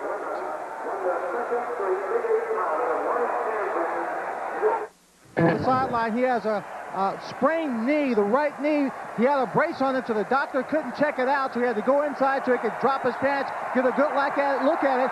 We don't know if he'll be back in the ball game or not, Keith. So Tomic is gone and Peter is gone. 2 of them. 3rd down and 4. Same alignment. Got to watch the ball to know when the play develops. It just goes to Tommy Frazier, and he pulls it down like an old-fashioned single-wing play and goes right over left guard for the 1st down. Quarterback draw, and that's really, when you've got a guy like Frazier running it, it's like a running back draw because he can pick him up and lay him down. How come you call it a quarterback draw when single-wing days they didn't call it that? What's the difference? I don't know. I guess the numbers. Now they're wearing 15 and 12. In those days, they were wearing 88. 41-yard line, 1st down with Green and Makovica lined up in a power I behind Frazier. Now the crowd gets back into it. Here's Frazier setting up to throw down the middle, and he is whacked. Gets the ball away to Green. Green down the sidelines. Is really belted at the 8-yard line, but it's a 1st and goal, Nebraska. That is unbelievable. And he can reload this ball and get rid of it. You don't think he's not strong? Whew. He was looking downfield to throw to his tight end. His tight end was going to be covered. From the right side of your screen, the tight end's going to come straight down. See him? Coming straight down. He's not open. Now Frazier's going to get hit. He reloads and throws it all the way over to the sideline to his 3rd receiver, who was Green. That may have been the strongest play I've seen all year. You've got to be strong to stay on your feet there.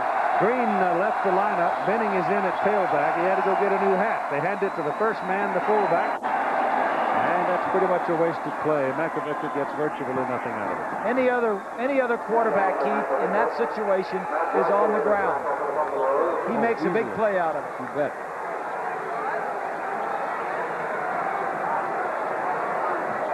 Well, Boston College hasn't surrendered, have they?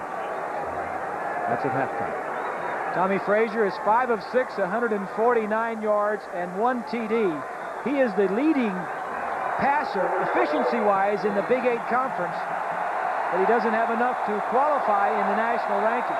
Reggie Ball is the man up at the top of the picture. He might get a call here. And penalty flag. They're going to Ball. He's wide open, and he missed him. The fullback moved a little bit early anyway, Keith.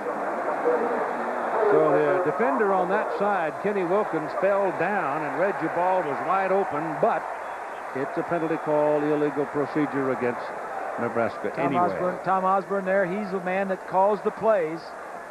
Usually runs them in with a wide receiver or a tailback. He's an old quarterback that is really a sly fox. We saw a sly fox, a gray fox, last week in Hayden Fry. This one here can call plays with the best of them. Look at him, like an old quarterback back in Hastings. There's the new version.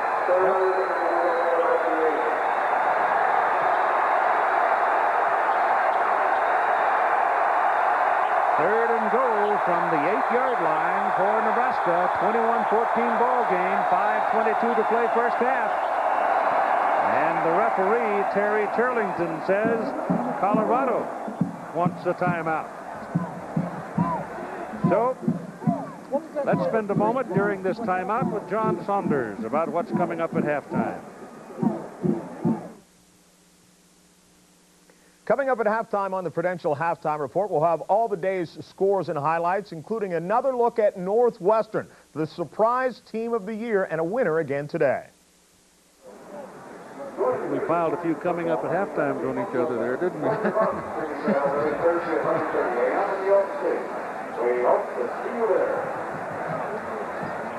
Why would A.J. want a timeout at that particular He may have point? wanted to see the formation that Tom came out with. He came out with 2 tight ends, 2 backs, and 1 wide receiver, but you can be sure that the formation this time is going to be different. And what A.J. Kristoff, the defensive coordinator, but I want to see the formation, and that may force Tom to go to his next play in a different formation. Remember in the A&M game, we were here before, they came out with this goofy formation, forced A&M to call 2 times out in a row. That's right. But here's the key play in the drive so far. Play action. Watch to the top of your screen. Frazier's going to get hit right there and just hangs on. Receiver downfield was covered. Came off to the number 3 receiver on that play. Here's Andy. A.J. Man from Idaho. Call him Captain Blitz. He likes to be aggressive, likes to blitz, and it's the defensive players like that style. 3rd and goal from the 8 now. Watch the tight ends. Green is back in. He becomes a wide receiver. Frazier to throw it. Fires it, intended for Green, and it is incomplete. And it'll be 4th down and goal. And that should get your kicking team on the field.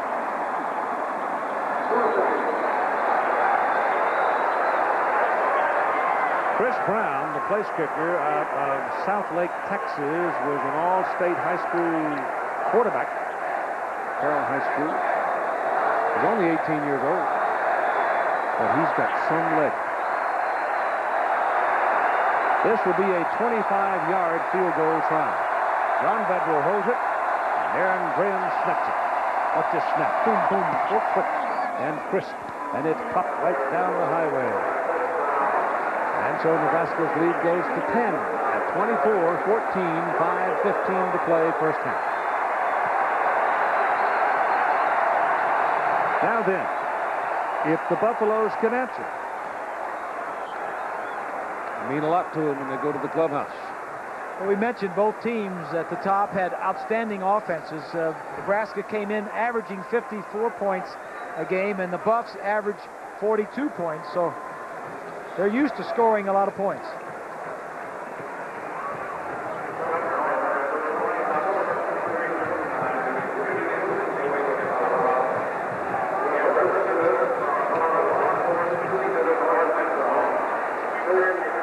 In the so-called red zone, Nebraska 37 of 46.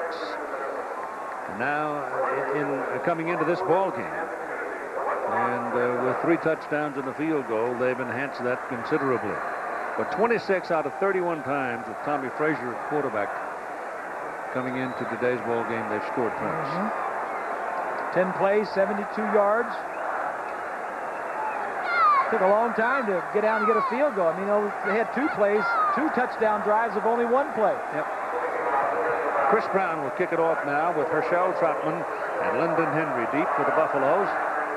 That kick is short. It's high, but it's relatively short. It is Henry up at the 9. Looks for a little daylight, a wall on the side, can't find it, comes to the 25, and there the Buffaloes will start.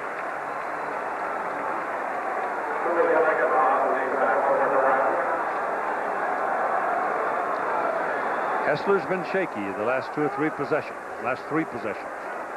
One thing I'm sure that Neuheisel is telling the offense over there on the sideline, we got a lot of time, 5 minutes, doesn't matter how long it takes, we just need some points on the board.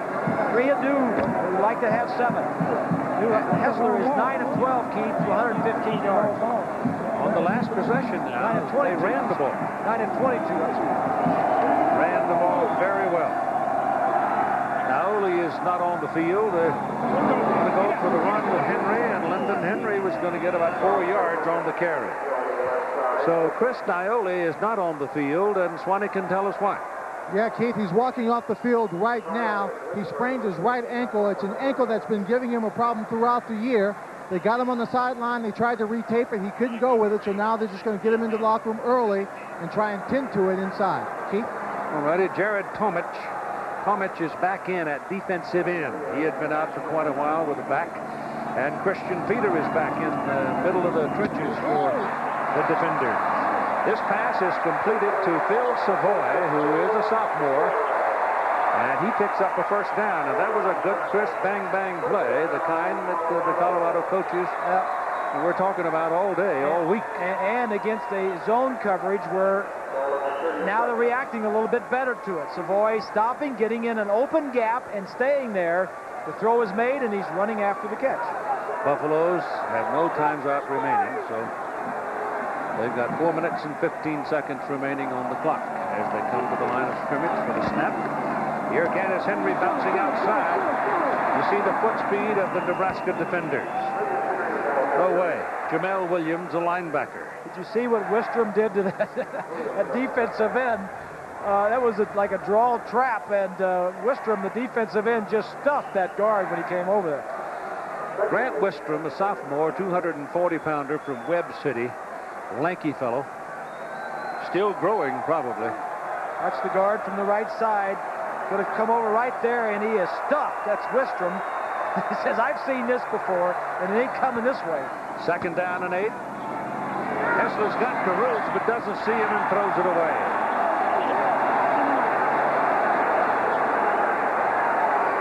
He had Caruth down the middle, but Tomic didn't give him any time. Well, one of the stories going in for Nebraska defensively, they've got to get some pressure on John Hessler. And I think with Naioli's injury, the offensive guard, that's going to help put the pressure on Hessler. If you play man coverage in your secondary, you better get some pressure on the quarterback. Andrew Welch, the backup center, sophomore out of Walnut Creek, California, is in there at the right guard spot, number 74. Double wide now, bottom of the picture. By themselves out here. Third and 8. Bad pass. Chris Anderson was the intended receiver, but he was in and the ball went out. And he expected him to go the other way. You see Neuheisel talking to the receiver. And right after the ball was thrown, Hessler motioned to the outside. Just a miscommunication. But it brings in the punter, Andy Mitchell. And so with 3:26 to play and 1 timeout remaining, Nebraska gets the ball back, leading 24-20. We're in the first half.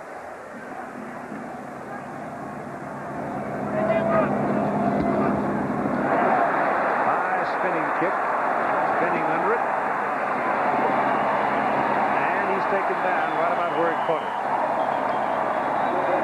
So it's a 45-yard punt and a 1-yard return. And next Saturday at 3:30 Eastern on ABC's College Football, either Alabama, LSU, Penn State, Northwestern, or the others you see there. Thing you want to do, if you see a game there that's not coming into your area free, call your cable operator and see what he's got for you on pay-per-view. Price is right. 2:30 Central Time. Amon Green lines up in the backfield. Ball is on the 17. Now at the closed end of the stadium, and the crowd getting on him. Give it to Green. Bouncing outside and finally hit from behind and taken down. And the man that got him was number 95, Darrell Price.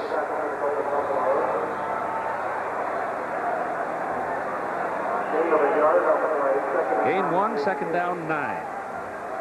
The idea for the Buffs is put 9 men up near the line of scrimmage to stop the run and force them to throw. And they've thrown some and been successful, but you got to stop the run against Nebraska first and foremost. That pass is completed to Reggie Ball and very close to a first down. Kind of an interesting defensive alignment there for a moment. There was a hole in the middle of the defense, and Matt Russell stepped up and went down into 3-point. Yes. The middle linebacker. Matt Russell, we mentioned he was the comedian, the clown. He's the leading tackler this year. He had an interception for a touchdown last week that really helped. They were struggling in Iowa State. His interception in the second half really helped breeze the way for them to win in the fourth quarter. Third and a short yard. They've got it. Tailback Green to the 30-yard line where he's ridden down. Nebraska's offensive front, Chris Dishman is 310, Aaron Taylor 305, Eric Anderson 300.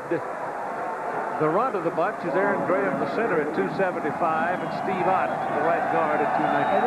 Not one of them is over 6'4", Keith, and a couple of them are 6'1", so they're squatty bodies, but they've got good feet, and that's the key.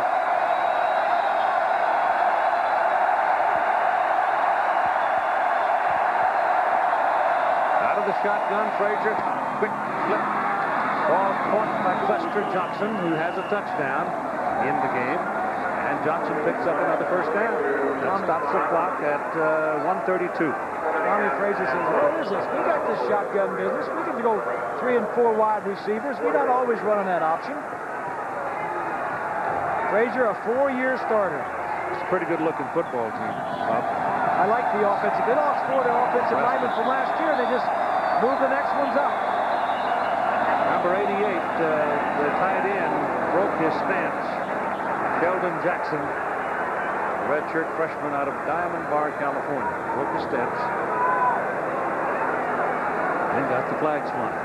When Nebraska needs to throw, Tom gets Jackson in the ball game because he is the best of the receiving tight ends.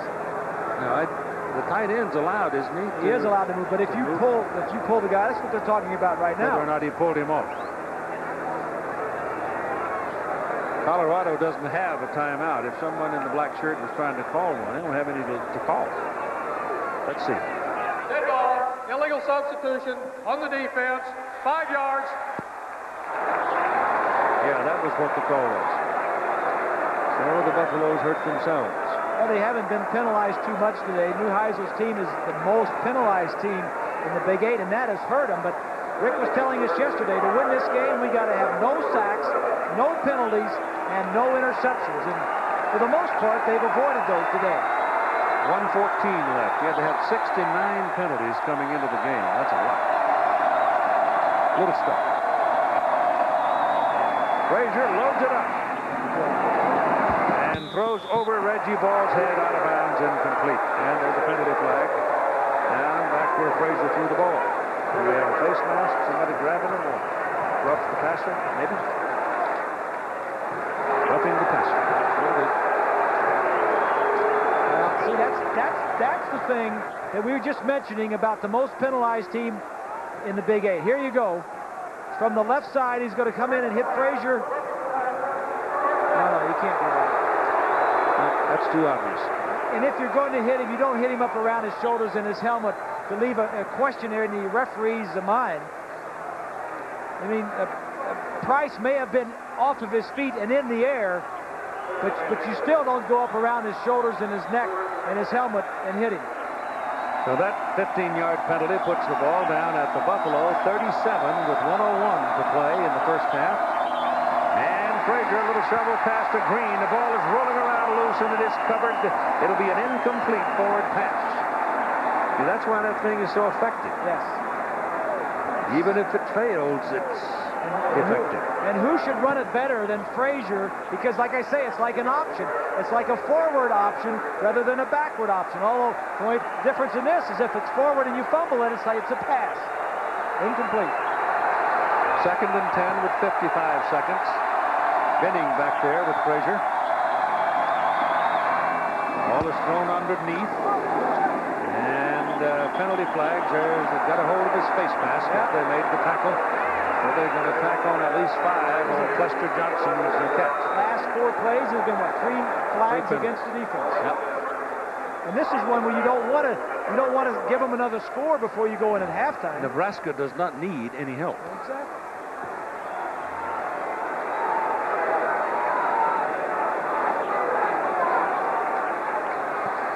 Ferguson taking him down was the man that got his hand tangled up in the face mask. There's your 5-yard penalty. So put it on the 24-yard line. Make it a first down for Nebraska. They've got 48 seconds. The clock is running. They've got 1 timeout. They lead 24-14. Frazier up the middle. He is just tough. Look just like Frankie Sinkwich.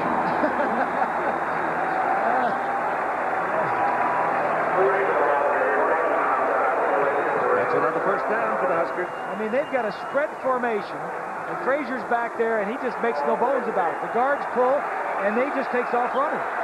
13-yard line, first down, Husker. Benning in motion, he gets outside on the little shovel to him. That was a lateral pass, and Benning is inside the 10.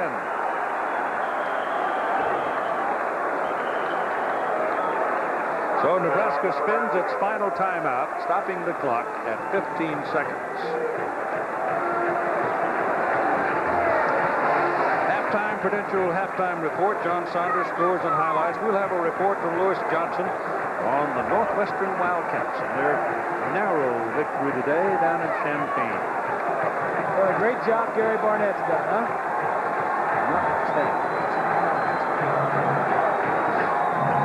Here's the freshman kicker. I like him. They lost a good one last year in Erstad, the number one choice in the baseball draft, but this kid's pretty good. Well, Darren took a load of money to the bank, though, and had a big season, so his future looks pretty bright in baseball. The kicker cranking up, but they got 15 seconds and no timeouts remaining, so it looks like they want to go for one more play and then try to get the kicker in. And Keith, it cannot be a run play. Nope. Or if it is a run play, it has to be wide and get out of bounds. So it could be an option, and Frazier may say, all right, either I've got to keep it and get out of bounds if I don't get in the score, or I've got to toss it and get out of bounds, because if you don't get out of bounds or you don't throw a pass in completion, the clock will run out. Only 15 seconds. Damon Benning is the tailback.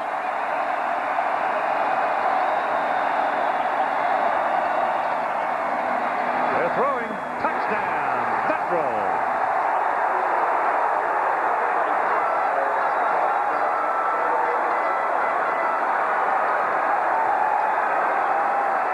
Tell you what, old Tom Osborne, boy, he saves these plays. He knows when to pull them out. Nice call, nice execution. He's been doing it for a few years. Brown for the point. Touchdown came with 10 seconds to play in the first half. A little crooked, but it was good. That is the 70th 7-0 Frazier touchdown passer run in his 32 games. She's the key. There is no question. Frazier's going to take it and roll just a little bit this way. Now, over here, the tight end is going to go deep to draw all the attention. Now, watch Vedral right here. He's just going to sneak right underneath, and the throw is going to be perfect.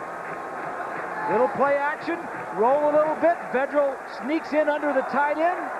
Got to get out of the way of the umpire, and he just sticks it to him. I mean, it's not your spread offense. But it's very efficient. Nebraska, the last couple of years, have been a very efficient passing team. By that, I mean the number of touchdown passes to the number of passes thrown has been tops in the conference. Chris Brown has gone out and summoned all of his teammates into a little huddle as if he's bringing some special information here. But I can't imagine anything other than a wallop. 31-14 is where we are in the ball game. Nebraska leading. If Colorado doesn't mount some kind of a comeback in the second half, I don't know who's going to challenge Nebraska the rest of the way. I guess they can just buy their suntan oil now. That's Troutman, 2 yards deep in the end zone. Back to the 20. Down he goes. 5 seconds remain on the clock. That was a big score in this ball game, Keith. And they started it from their own 17-yard line. Colorado helped them along the way a little bit with some defensive penalties.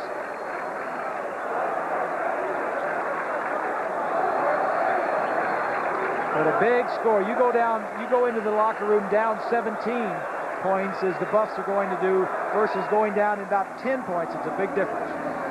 You've got Savoy and Anderson coming to the bottom of your picture now. It figures that Caruth, so all three of them, they're going to take off. And Hessler's going to throw it probably just as far as he can. Now he can't either. He throws it to Savoy, completes the pass, but it's only to the 30-yard line, and that'll do it for the halftime. So Nebraska getting a late touchdown here in the second half, as Bob said, stretches it out to a 17-point lead, 31-14. So they scored first on the very first offensive play of the game, take the lead, and they scored last at the half. And that's where we are. 4 times they had the ball, and nobody can stop them. I mean, they do it one way, rushing, then they'll do it another way, throwing. And they get the ball to start the second half of play, so this is a very crucial moment for the Colorado Buffaloes.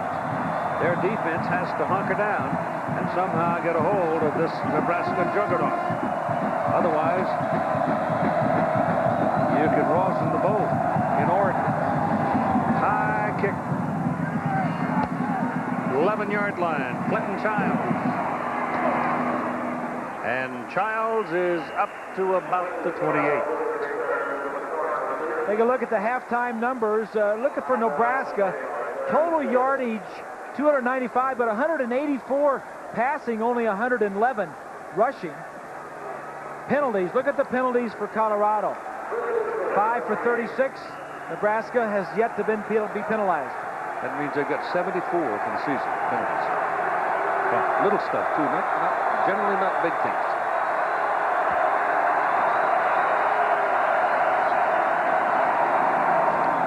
Frazier hands it off to his fullback, and he backs his way for an extra 4 yards after the first hit. Macabega picking up about 7 or 8 yards. The leaders for Nebraska, Frazier is having a good first half, 184 yards and 2 touchdowns. Green, the freshman, with 69 yards and 2 touchdowns rushing. And the receivers, Johnson leads them, 72 yards and a touchdown, and Vedro also has a touchdown. Defensively, the leaders, Leomides tackles, Rosga and Black, both with 5. Macabeka actually got 9 yards on the previous play and just picked up a first down for the Cornhuskers at the 40-yard line. So they start out with an attitude that they can run the ball up the middle, and they have so far. Nebraska had the ball 7 times. The first time they had it, 1 play for a touchdown. Then look down to the 5th time, 1 play, another touchdown. The last 4 possessions they had 3 touchdowns and a field goal. So from the 40, it is a first down, and this is where you can open it up. They stay with a running game. Give it to Green, the tailback, picks up 5 yards, and we go to Lynn Swann. Well, Keith, at halftime, Rick Neuheisel was confident his offense could move the football against Nebraska, and he wasn't overly concerned about the 17-point deficit. He was going to come back in, try and stop their play-action pass and control the tight end. And on the other side, Tom Osborne said that he was surprised that Colorado could run the ball well up the middle. He just will continue to adjust and make the plays, and said hopefully he'll come out on top. Keith? That's a pretty good chance of that. Second down and 5. Tailback Green runs into one of his blockers who was stacked up by a Colorado defender, and Green will lose a yard. Darrell Price. Nice job there. Yeah, he just jammed it, didn't he? Well, we talked about Nebraska, what they needed to do. Tommy Frazier is the story. He's 184 yards, 6 rushes for 32 yards, and he is the man. And pressure the quarterback. They've had 4 hurries. They've got him for a sack. They've forced an interception, and they've given up 1 touchdown pass. Now you got the rover in. You've got a nickelback in the ball game on 3rd down and 5 for Colorado. Frazier looking around, throws, got his man. Pass is caught by Brendan Holbein for a first down at the Colorado 39 and a penalty flag.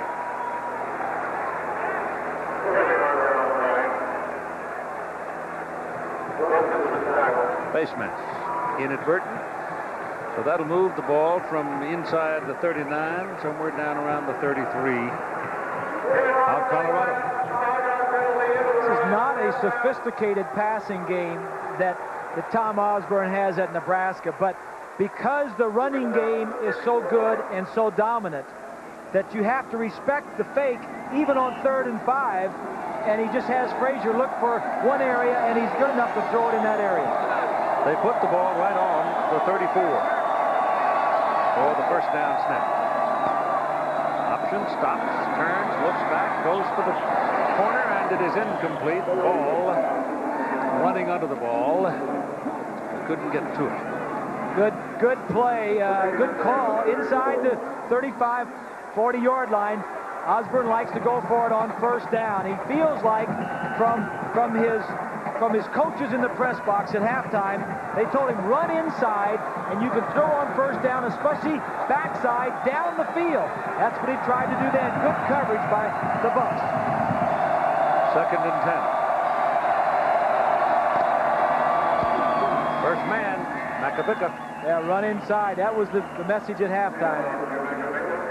Colorado is stacked on the outside for the option. Makovicka and his brother, who was a freshman, are both walk-ons. They both came from 8-man football. Joel is the brother. He's a 225-pounder. His number was 32. Joe's number was 22. He said, wait, we got to change one of these numbers. It's too close. 3rd and 7. Over to Reggie Ball, gets a block, trying to come back inside on a screen, and the Buffaloes play it well. Frazier is signaling over to Osborne. Let's go for it. Let's go for it. I know it's not a first down. We can go for it. There is no question, Keith, that this is the man right here that makes this offense go. He missed 8 games last year and got back and played in the championship game in the Orange Bowl, was named the MVP. They lost 4 offensive linemen. They've had 4 different starting tailbacks, but Osborne and Frazier make this offense go. They're going on 4th and 4. Incomplete pass intended for number 3, Riley Washington. But that is not the strength of this offense, and that is dropping back and throwing the ball. Play action, options, and stuff like that, but when you're expecting pass, this is not that talented of an offensive passing game. Now the Colorado defense has done its job. It is now up to the Colorado offense to get things cranked up. This is just a quick out, wide receiver. There's nobody blocking. There's nobody blocking 59 Jones, and that does affect the quarterback when he's trying to get the ball loose. Good news for the Buffaloes. Chris Naioli is back at right guard, and that's exactly where Herschel Troutman went. Right in between Naioli and Melvin Thomas, and picks up a big run all the way out to the 43. Let's take a look at what's been going on in the first half. Colorado, Hessler was a little bit less than 50%, had a touchdown interception. Troutman, 52 yards, and Carruth among the wide receivers leading with 44 yards. Savoy with a touchdown. The defensive leaders, Williams had 6 tackles, Farley had 5 tackles and the 1 interception.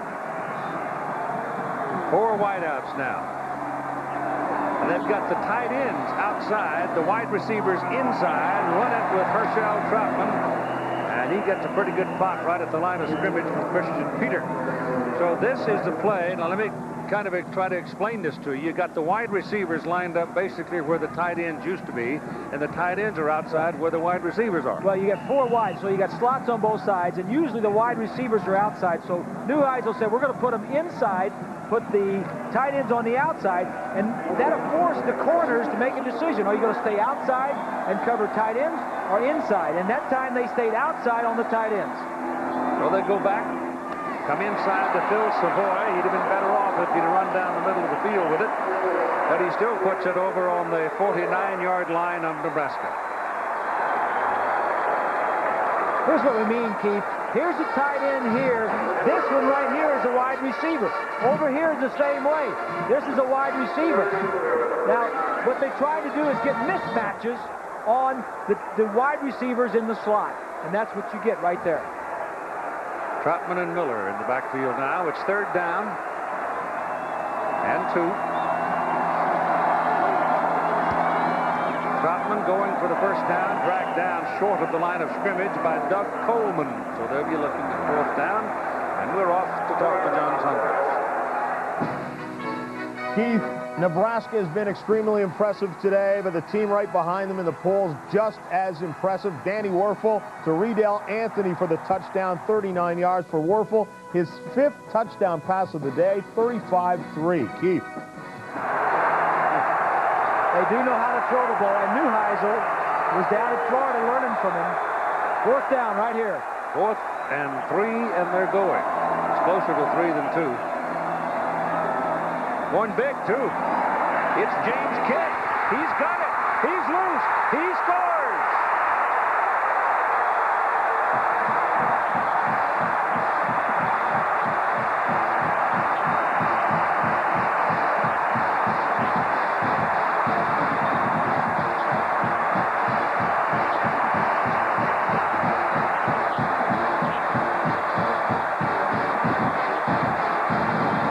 That's 4th and 1. You get man coverage out here. It's a gutsy call by Rick Neuheisel. A perfect throw by Hessler. This is a big-time chance, and we said early on, if Colorado had a chance, the wide receivers had to make some big plays. Oscarician, the point is good.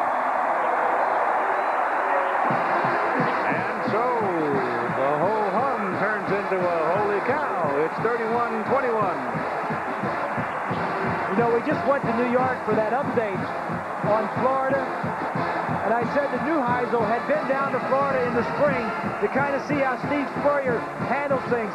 This is something that Spurrier would have called. This is something that Neuheisel called, and Hessler put it right on the money. James Kidd at 5'8", 160. He's probably an inch less than that, but I'll tell you what he can do. He can run, and he can catch it. And he just did. That was a big play, Keith. That was 4th and 1 on the 50-yard line. If they miss that, Nebraska gets the ball on the 50 going downhill. That was a key play for a young head coach. All right, Leslie kicks it off. Barefoot one. Knocks it back 3 yards into the end zone. They'll come out with it. It's Clinton Childs. And they take him down at the 11. So the Buffaloes are mile high right now. Neuheisel's got him. We talked about what Colorado needed to do offensively. Needed big plays from their wide receivers, and they're getting it. 8 receptions, 96 yards. Now they have 2 touchdowns. Defensively, hold Nebraska under 250 yards. They're doing that. Only 111, but Tommy Frazier is hurting him with the pass. Over 180 yards in the first half. This is the poorest starting point of a possession for Nebraska. Officially, they'll call it the 12 because it's beyond the 11. They run Ahman Green inside up to the 15. Wisconsin came back today and put one on Michigan State. And Baylor. High-speed throws. After this, we'll be happy.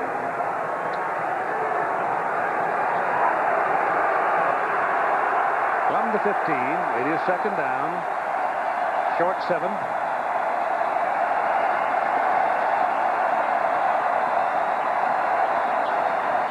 There's your option. They got the quarterback early, forced the pitch early, and they got Ahman Green, and he picks up 2 yards, and here's 20.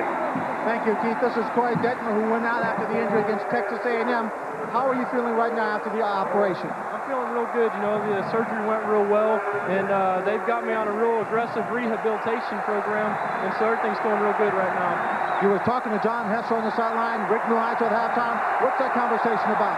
Well, just telling him to relax, and it's going to be a long game, and to go out there and just do the best he can.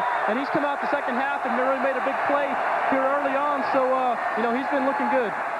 He's going to keep that spot warm for you. Yeah, he is. You know, it's real disappointing to me, you know, not to get a play in this game. These are tough games that you dream about playing. And, you know, hopefully next year it'll work out where I'll get to get in this game. I suppose that had you stayed healthy and had a great season, people would have asked you whether you'd be back for your senior year, but you're determined to come back? Oh, yeah. You know, I would have stayed, you know, with my size, you know, and things like that. The pro scouts, you know, I feel like I just have to prove to them a little bit more.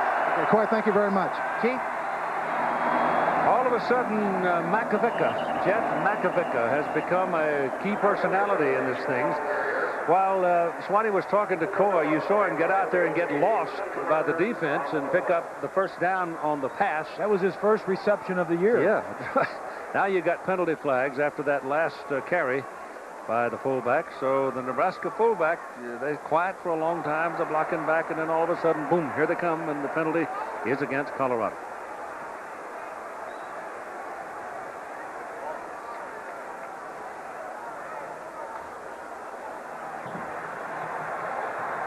Did I say Colorado?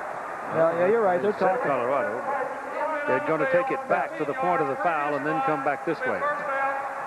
Tommy Frazier saying, yeah, we want that penalty. We'll take it.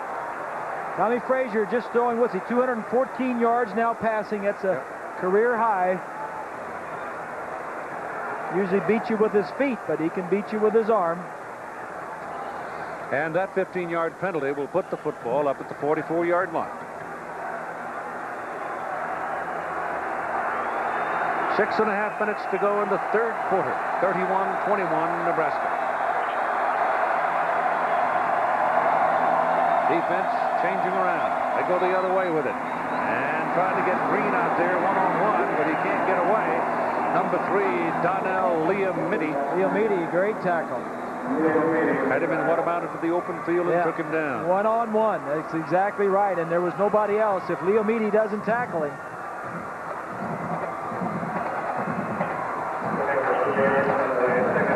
When you play an option team, Keith, like Nebraska, the safeties of your defense, Liamidi and Rozga, better be up there in tackles. Probably going to be your leading tackles because they're going to make a lot of plays.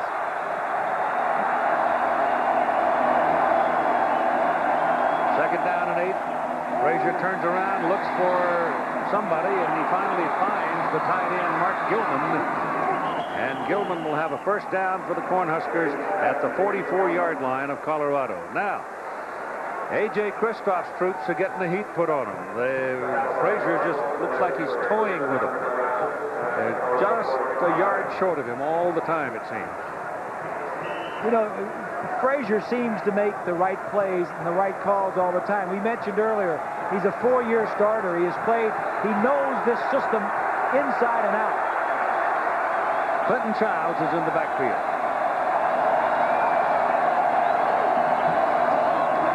Quarterback draw here. And a pickup of close to 4 yards. Monday night action night on ABC. Jeff Fahey as the marshal. Then on we go to the NFC Central. Chicago Bears with Eric Kramer at quarterback. Minnesota Vikings with Warren Moon. ABC's NFL Monday Night Football. That's Action Monday at 8 Eastern, 7 Central, here on ABC. It's the black and blue division, huh? Used to be. Yeah. It isn't quite so much so anymore, is it? Greg Jones. Some bruises on him as he goes out. Yep, pretty good game. It is second down and close to 6. Here goes Childs. That's another one of those Omaha tailbacks, and he runs for a first down at the 25-yard line. And they're running inside ever since they came out at halftime. The word is everything is stacked to stop the option on the outside, and they've been running Makovica and Childs and Green, the tailbacks, up inside and doing a lot of good yardage inside instead of outside with the option. Colorado's got to gamble some now on the defense. You got to guess a little.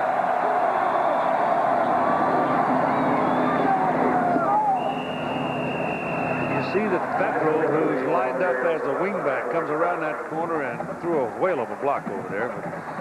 But the fullback Makovica had been taken down. Big 8 scores today. Iowa State bouncing back for a win. Missouri gave Oklahoma all they wanted.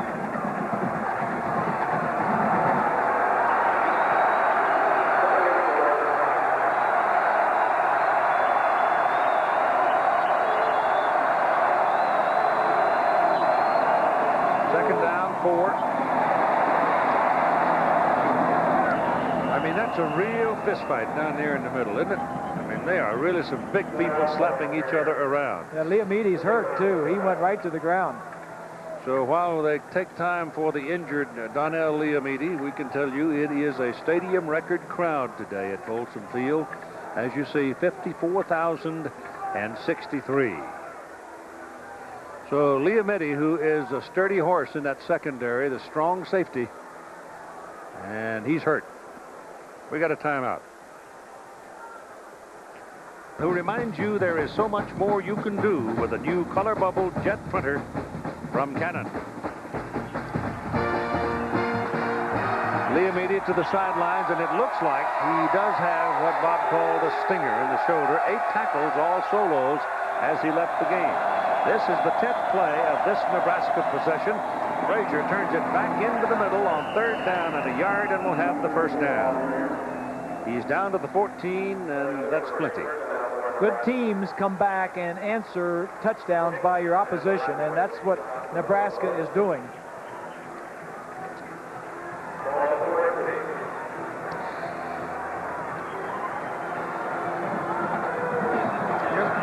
Left shoulder swing stinger, and he's back. You can rub those things out sometimes rather quickly. 31-21 ball game, and the Huskers are down knocking on the door at the Colorado 14-yard line. Frazier gives the option. The ball gets away from Clinton Childs, and he is taken down back at the 19. Ryan Black, who plays in that nickel position,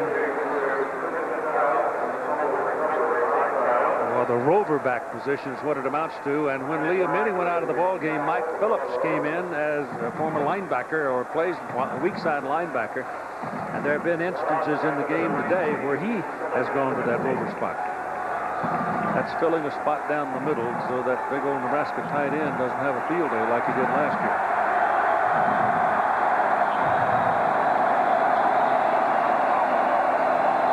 Second down and 15. Back at the 19. Frazier looking around, lets it go, and as Vedral looked back, Frazier had thrown the ball, and they don't hook him. Timing was bad because there was good coverage when he wanted to throw it. The coverage was there. Vedral went right straight at T.J. Cunningham, who's played a pretty good game today. A&M, we were here the last time, kind of picked on T.J., but Nebraska's left him alone pretty much.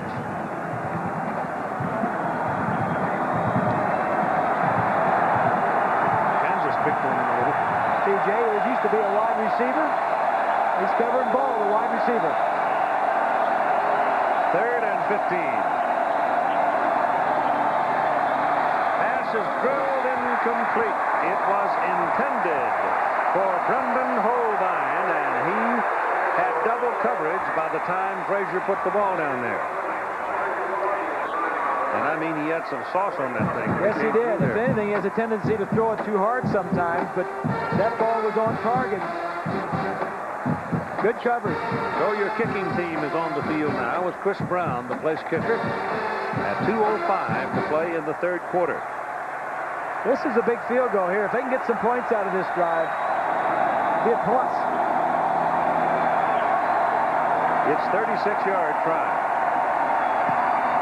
Plenty of legs. Don't ever worry about that. And it's good.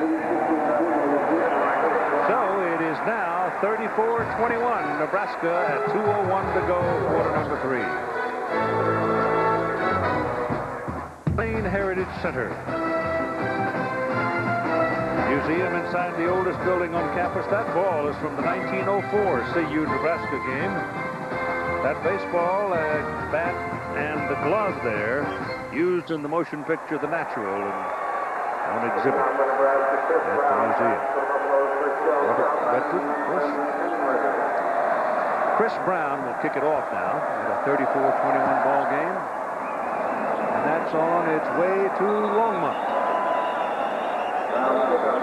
Here is John Saunders with some news out of Seattle. Well, Keith, USC, the struggle last week against Notre Dame, struggle this week against Washington, finally gets it going. Kyle Waholtz, 15 yards to Keyshawn Johnson. He has 92 yards in receptions. sets up Rodney Sermon's touchdown, and they have the ball right now in Washington territory. Troy Davis of Iowa State, 202 yards today, and as you know, Iowa State will face Nebraska next week. We, of course, will keep you up to date on all the games. Right now, Keith, back to you. Thank you, John. Here come the Buffaloes, down by 13. 2:01 to play, third quarter.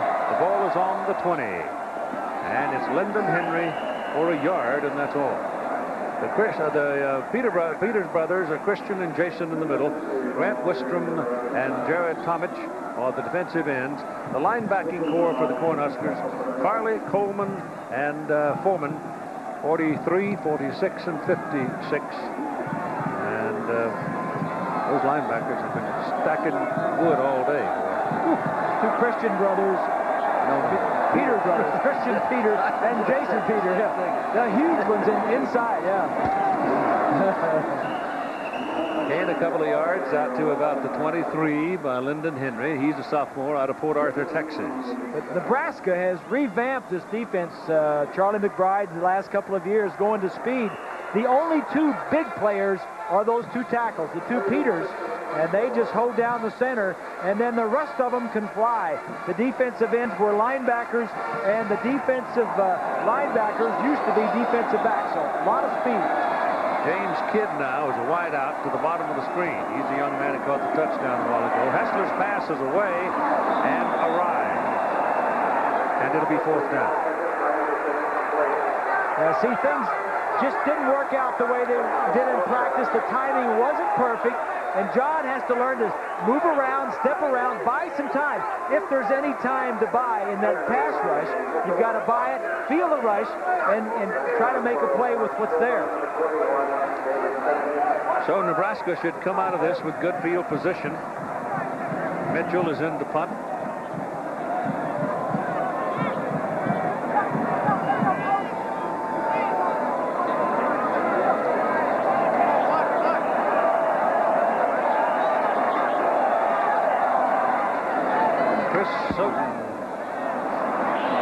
The kick is very high, but very short. They do, however, get a good roll on it. And it's out of bounds down at the 30-yard line. There's the lineup of college football games for next Saturday. Check your local listings. If you don't like what you're getting free, call your cable operator and say, what you got on pay-per-view? I'll give you $9.95 if you'll give me what I want.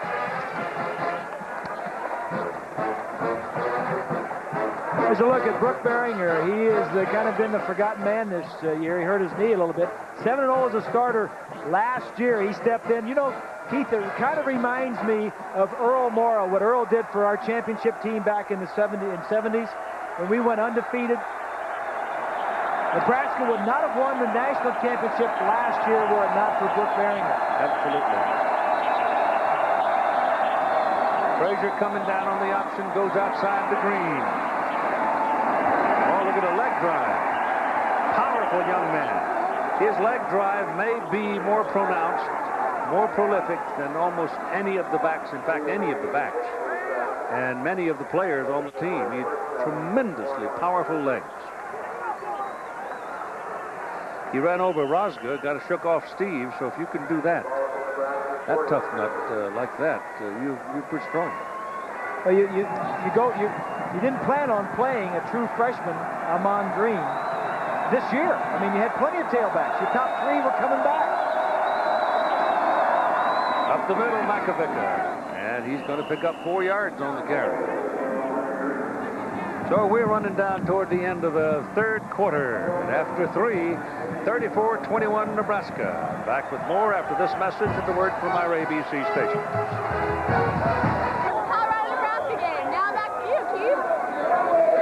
Well, thank you, ma'am. Is that a Lady Buffalo? I don't know. Second down. And call it 6. Here we go with the fourth quarter of play. Nebraska owns the lead by 13. They own the football. Run it with Ahman Green to the line of scrimmage. It'll get a half a yard or so. It'll be third down and at least 5, maybe a little more. Take a look at the numbers after 3 quarters. 404, but look at the passing yards. 223 yards passing for Nebraska through 3 quarters. They only average 158 because Colorado is shutting down the run in pretty nice fashion. 3rd down. Shotgun. Option. Green. Won't get there. Real good play by number 23, Alan Wilbon. And Frazier down? No, Green hurt. Amon Green who's shaken up on the play.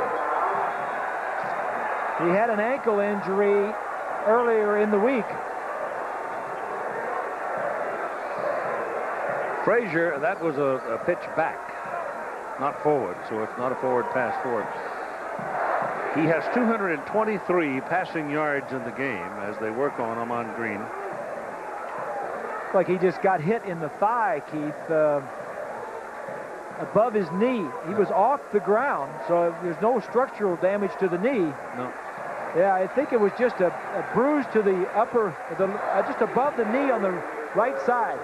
See, he's off the ground right now when he gets hit. Helmet hit him just above the knee. Yeah. Nebraska has never had, according to Dave Burnson, I'm putting it on him, a 300-yard passing game in 106 years of football. It tells you a little bit about their tradition. Jesse Cushion, the punted, gets it up in the air. Laska calls a fair catch at about the 13-yard line, and there the ball will belong to Colorado, trailing by 13 points.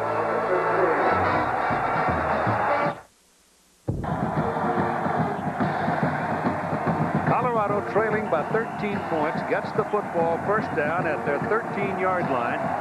Their worst starting point for possession in the game. Haskell looking around, is hit as he throws it, and it is intercepted right into the arms of Doug Coleman. John Hessler took a wicked hit right in the back as he tried to deliver the ball. He's walking very slowly off the field, and Nebraska's in the catbird seat. Well, we talked about getting pressure from that defensive line. I think this is the first time they're going to knock the ball loose. That from the right side over there, Wistrom. It might be Wistrom. Looked like it. I think it was.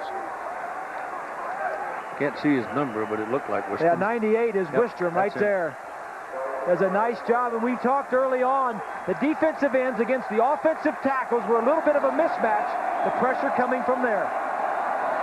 Childs goes in motion, and Frazier, wanting to run that quarterback draw, will do so and pick up about 2 yards. Darrell Price was the man that brought him down for Colorado. So the Buffaloes turn it over again, and they've got themselves in a fix.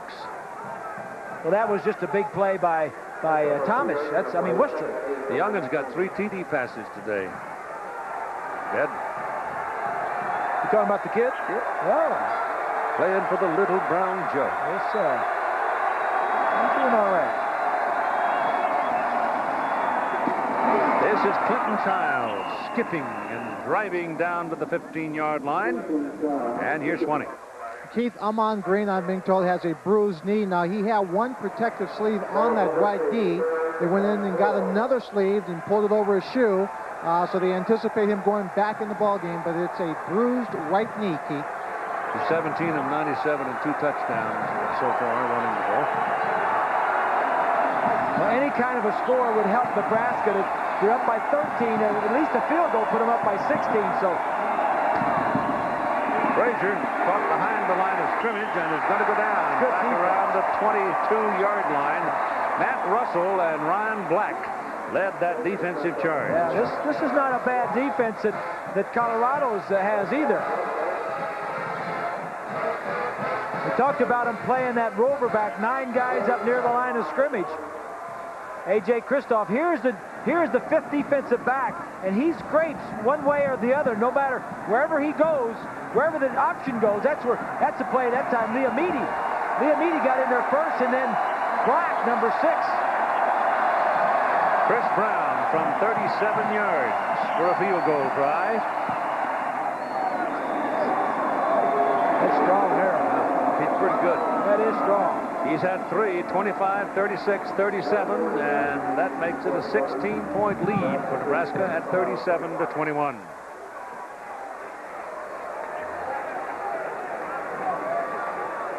So that turnover turns into 3 points, and now Colorado's down by 16 rather than just down by 13. Here's a look at the top 25 and how they're doing. Kansas lost. Northwestern won at Illinois. Oregon's having some trouble today, too. They're playing California. They play Washington next week. Auburn plays later. Who they got? Arkansas? Yep, that's a big game in the SEC. Yeah. And it's in SEC West Championship, isn't it? Or close to it, yeah. Might be Little Rock, yeah. That's a difference, too, because Little Rock, they'd be playing on the rug. At least there was a rug there the last time. Oregon's playing Arizona State tonight. And they play, and they're losing to ASU at this particular point in time. A tough year for Bruce Snyder and his Sun Devils. So that Auburn-Arkansas game is in Little Rock tonight. Big ball game. Low line drive that is fielded at the 1-yard line by Lyndon Henry, and he comes back to about the 19. So Nebraska's coverage continues to be very good on kickoffs. McFarland doing a nice job on that kickoff return. Here's a look at the Huskers. 186 straight. When they've scored 35 points or more, they lead this one 37-21. Well, their football history is becoming one of the most remarkable in the history of the game. There's no question about it.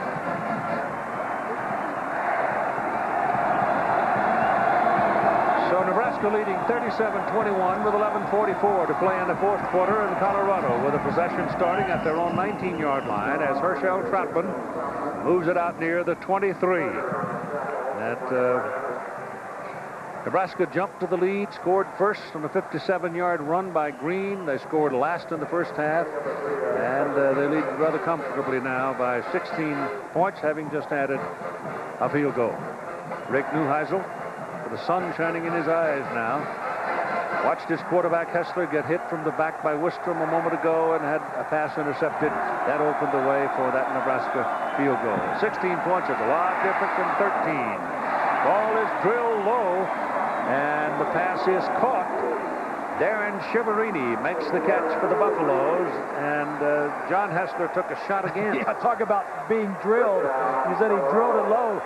Hessler got drilled. One of the stories was Nebraska putting some pressure on Hessler. He takes a little extra time. Luther Harden. That's being drilled right there. That's a mismatch, boy. Yeah, I'll say. First down, though. Back he goes again. Plucky kid throwing to Savoy. Caught it for a first down out at the 43-yard line. Tyrone Williams made the tackle. And so all of a sudden, the Buffaloes, who have been out of sync for the last 7 or 8 minutes, suddenly find something again. Well, this is what he's looking at right here. Look at all this space out here, the wide open space. It's just one-on-one. If he can get this ball to his receiver and get it there on a good, and he breaks a tackle, there's a lot of room to run to the wide side of the field. This is Lyndon Henry hammering over the left side for 3 yards. Hessler in the game, 15 of 32, 211 yards, a couple of touchdowns, but 2 interceptions. Nebraska defense came in with 25 sacks on the year, and they had 9 last week. So the Peter brothers and Coleman and Tomish and Wistrom and Williams, this is a pretty good defense right here. Second down and 6 for the Buffaloes. Ball is underthrown for Savoy. He had 2 receivers and 3 defenders over on the near sideline.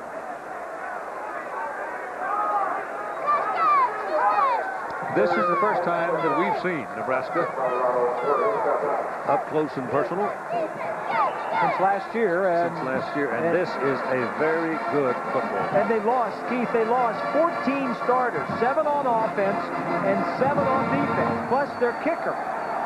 Tom Osborne's group doesn't seem like they've lost a bit. They still have that quick defense. This bunch can play with anybody. Oh, yes. That pass is complete, and that should be enough for a first down. He was well beyond the marker when he made the catch down inside the 46-yard line. Chris Anderson, who is the bigger target of all the wide receivers at 6'4", 220, and there's a penalty flag. So let's hold on a second before we move the change.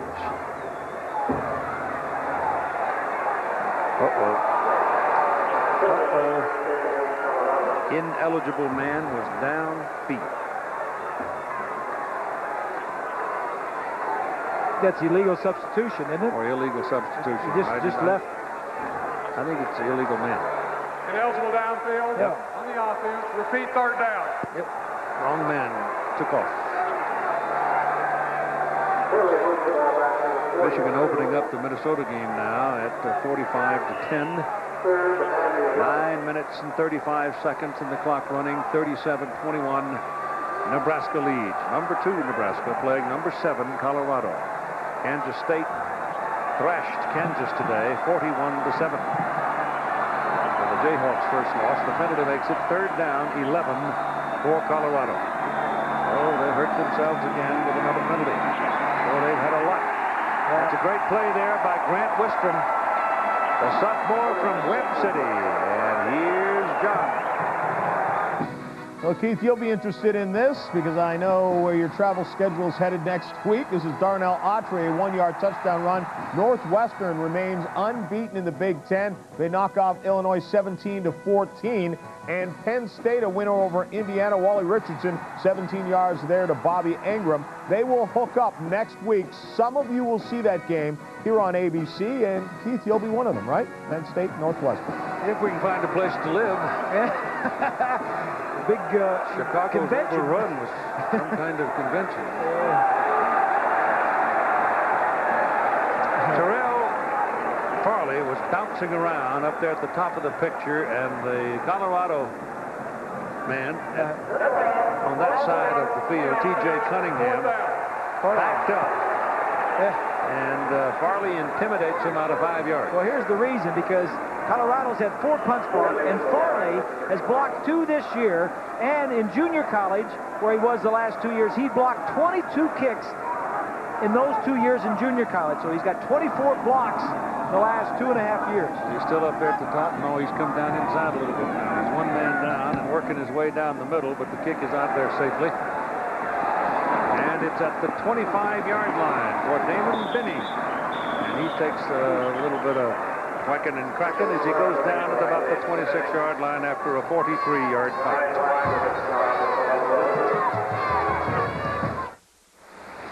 20 to play in the ball game. 37-21, Nebraska. That penalty that Colorado had a moment ago was their 9th penalty in the ball game and the 78th penalty of the season. That's too many. Clinton Childs is the tailback. He's got the ball, and he goes down not quite at the line of scrimmage, so he lost a bit on that play. The man leading it was Clifton Peters. No, he is Peters plural, not Peter. Not of the New Jersey Peter. Not of the Nebraska Peters.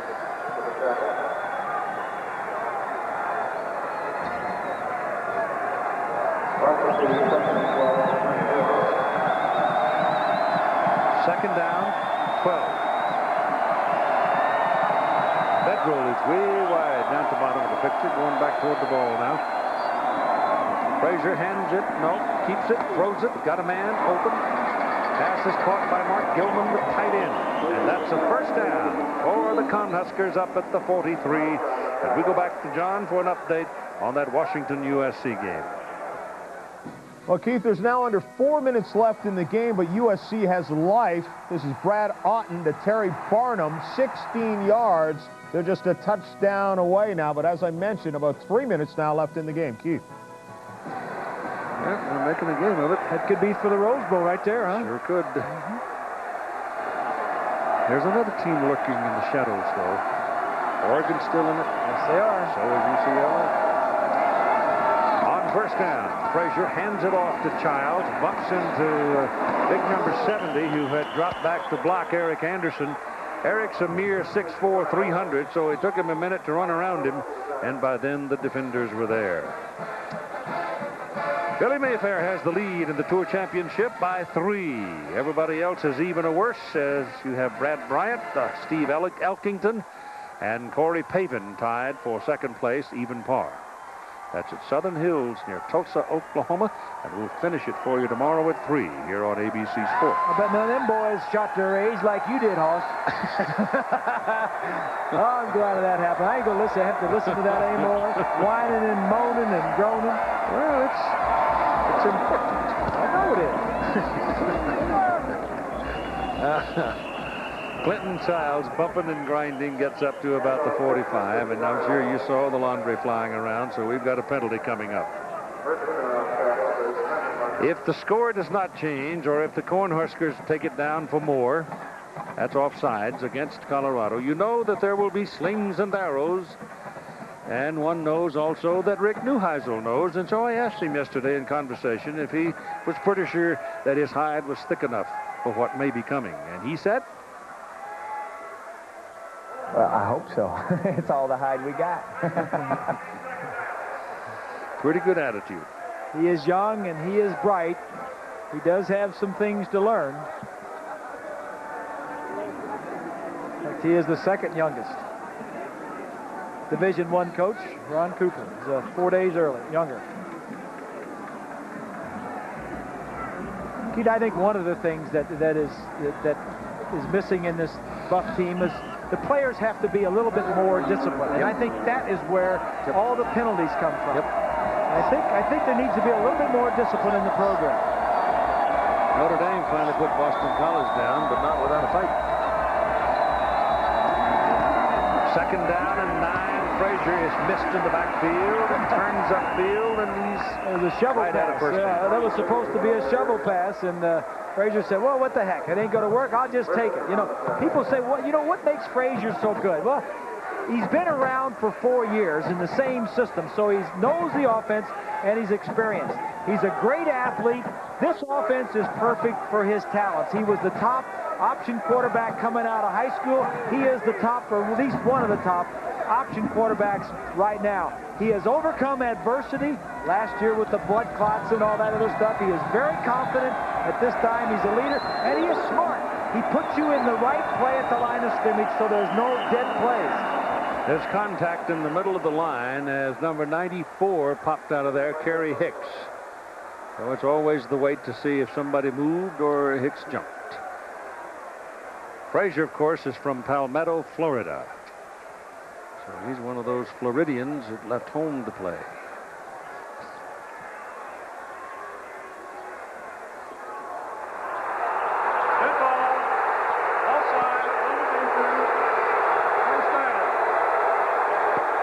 Time permits, Thrifty Continental postgame report, scores and highlights for you around the country. The game is slowed down for a moment here. The pace of it has. Keith, there's a new rule this year. Watch the defensive man on the left, Hicks. Watch him move. He jumps in, and if the defensive man jumps in and causes the offensive man to move, it's on the defense. And Ott, the guard, Steve Ott, was the man right over him that moved. There's a look at the penalties. Nebraska is clean. 78 yards of field position that Colorado has given up.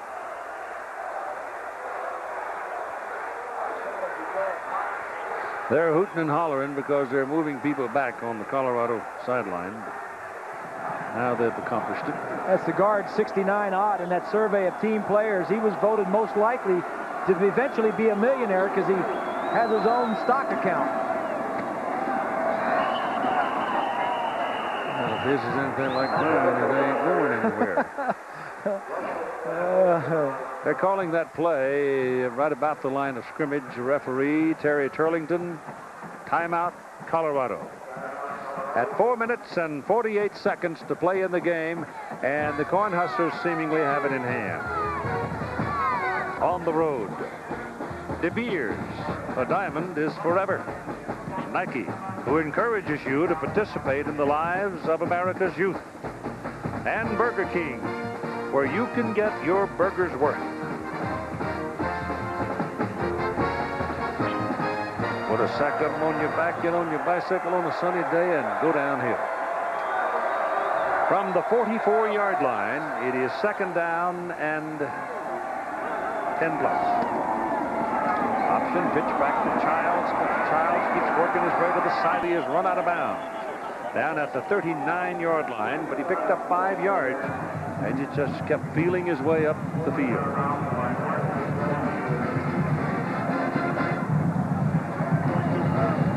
So we have a circumstance of number 1 being idle to ensure their continued posture there, Florida State. Florida State doesn't really have a test in front of them until they go on the road to Virginia and then finish the season at Gainesville. And the team that still catches my eye is Ohio State because of Washington, Notre Dame, Penn State, Wisconsin in a row. And they scored 56 today against Iowa. Tougher schedule. Tougher schedule, that's right. That pass is thrown way over the head of Sheldon Jackson. Incomplete. Well, we said early on for Nebraska, offensively, Tommy Frazier had to have one of his normal days, and he's passed for a lot more yardage than normal, 241 yards and 2 touchdowns, and really ran the show. Hasn't had any fumbles. Defensively, they needed to pressure the quarterback, and they've done that. They've had 8 hurries, a couple of sacks, and they've picked off 2. So it's been another successful day for Charlie McBride, the defensive coordinator, and Tom Osborne and his staff, which is one of the top staffs in the country, I might add. Pressure. As the old penalty, he came flying in trying to block the punt, and he hit the kicker. And number 37, Marcus Washington, a free safety. He is going to go walking slowly and ruefully to the sidelines while the ball is restored to Nebraska's possession.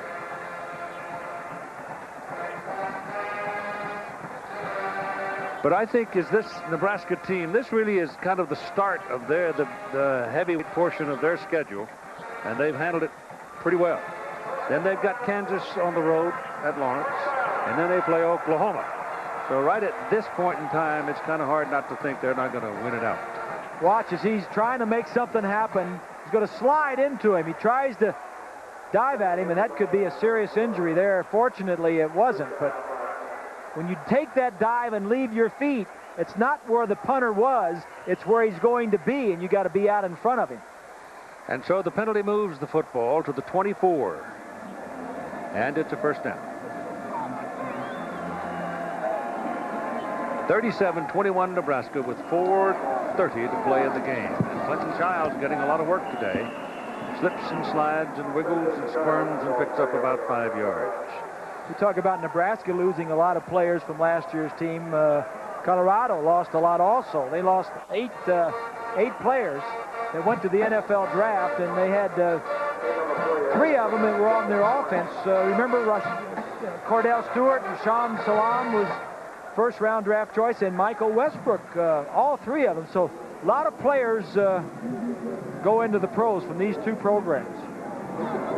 Inside 4 minutes now. Blitz coming, doesn't work. Up the middle goes Childs. Childs runs into Rosga, and Rosga takes him down at the 10-yard line. Well, Colorado coming into the game needed some big plays from their wide receivers. They got some. They got 12 reception and 173 yards and a couple touchdowns. And as a matter of fact, that was the first 2 touchdowns in 8 years. Touchdown passes against Nebraska, and hold them under 250. They did that, but they gave up a lot of passing yards to Tommy Frazier, and that was the difference. First and 10 at the 10.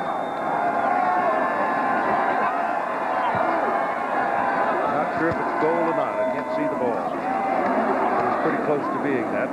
Gain of 5 yards by Clinton Childs, and That'll take him down to the 5, and yes, it is second down and goal from the 5. You see Tommy Frazier checking off at the line of scrimmage, and that is one of the hidden values, the hidden secrets to this team, because when you can check off at the line, you can always get your option team in the best play. The crowd has grown quiet.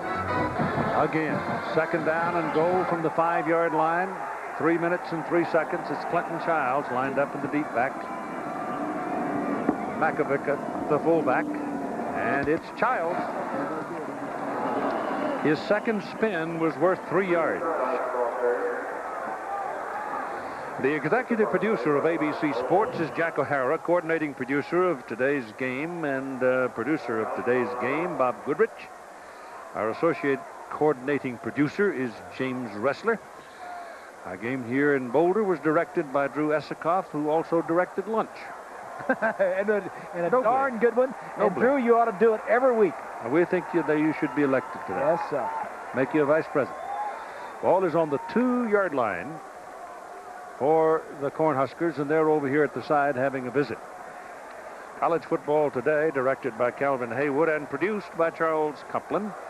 College Football Today TD, Gary Boyarsky, and our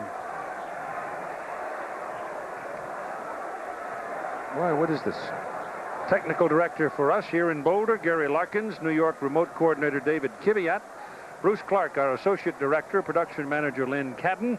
Our tech ops manager Stefan Petrat. Our telecommunications manager Jim Licata. Our assistants to the producer, well, I don't know if I want to tell you who they are or not. Bob O'Mara and Roger Wilson. Statistician Dave Burnson, spotter Todd Barry. Our computer stats Mark Ameto, who's also from Omaha. And our sideline coordinator Matt Panagiotis. That's not him there. And that fellow looks familiar, doesn't he? Yes, he does. Big John went to school with his daddy Jack at Washington State University. Third down and 2 for the Huskers. Third and goal from the 2. Frazier turns in the end zone. He's a tough man, Mr. Frazier.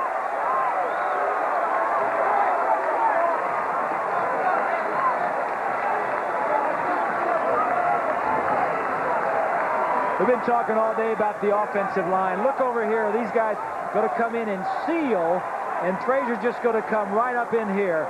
The right side, that's Ott, the 69. 70, the tackle. Working together is Anderson. Gilman, the tight end. 77 is True. Just the timing. They all can move their feet, and that is key for offensive linemen. So with 2:46 to play in the game, it is now 44 Nebraska and 21 Colorado. And here's what's shaken with the top 25 folks around the country, as there have been some surprises and some narrow escapes, but the top-ranked teams didn't have much trouble today.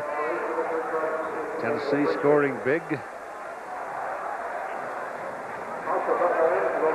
There's the big surprise right there. Yeah. Kansas State whacking Kansas that much, 41-7. Northwestern just getting past Illinois. And Michigan running it up now, 52-10. Oregon leading by 3 against Arizona State, fighting to stay alive in the Pac-10 Rose Bowl chase, and a big ball game in the Southeastern Conference tonight, Auburn and Arkansas in Little Rock. Washington leading by 7 over USC. Trojans on the verge of losing their second successive game. The only thing that hurts about that one is that's a conference game. Yep. Washington, incidentally, doesn't have a conference loss. They're in the hunt. All right, Nebraska will kick it off. Chris Brown will hammer it. And it's Herschel Troutman backing up, fumbling it. Ball come out? No, it did not come out. It'll be a touchback. Marlon Barnes covered it. But that'll take your breath away to have that happen. Here's the first offensive play of today's game, the very first one. They've been They've been working against this all week, the Colorado defense. They knew the option was coming. They're going to come out and run it. You know it's coming, and you can't do anything about it. That set the tone for the day. The Buffaloes fought back, and we're in the hunt for a time, but you see USC now has come back to tie 21-21. So Colorado trying to get a little respect here as they fight back and move that football with Ray Caruth carrying it up to the 35-yard line and getting a first down. 2.5 minutes to play. You can put one in the end zone and then some, especially with this kind of speed. So USC goes for the tie against Washington. 21-20. Yeah, I don't know. John Robinson may know something that maybe a tie won't hurt you as much as a loss in that particular conference. Maybe a better record. Yeah, Yep. Probably it goes back to a better record. Better overall record. Yeah.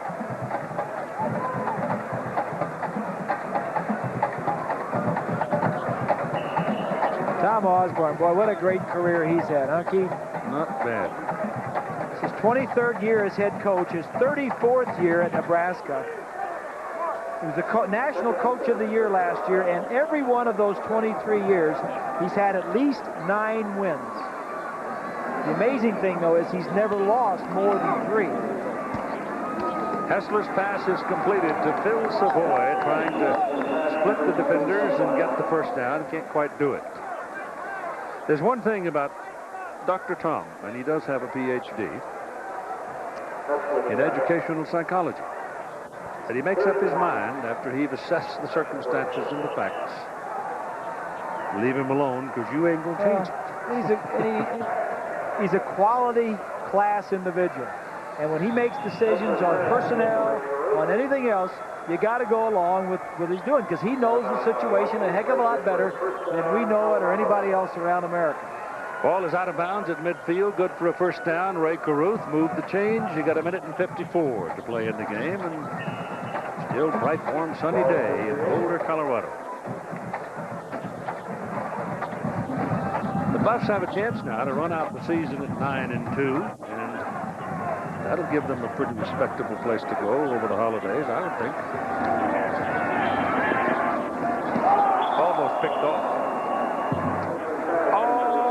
Almost picked off by Warfield. Eric Warfield. Yeah. Here's a look at Nebraska.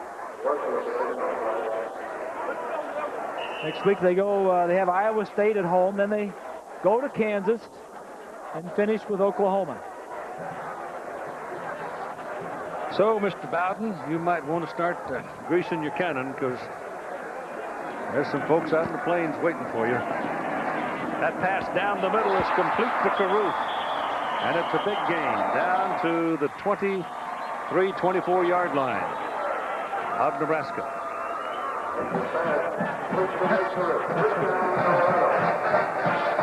What do you know, Florida's sitting home watching, you know, they're greasing the cannon, I know. But there ain't no way that Nebraska should move ahead of Florida State just because they have a big win here, and Florida State's not No, Bowles won't change. No, you don't do that. You shouldn't do that. But now the dangerous thing they've got to avoid here is getting themselves wrapped up in the postseason stuff because of all the hype and Yahoo that goes with it, and forget about a Kansas or a Oklahoma or Iowa State. Yeah. Because there was a time when they were sitting up there in the catbird seat, went down to Ames and got themselves whipped. There was a time when Kansas was an easy pick on the schedule. Caruth is out of bounds. That's an incomplete forward pass. It's a great effort, though, on his part. So the Huskies and the Trojans play to a 21-21 tie. You know, it's a sister kisser, but probably a pretty one. If it gets USC, John Robinson into the Rose Bowl, they'll look back on it and they'll say that was a good decision. It's a pretty one. Yep. Yeah.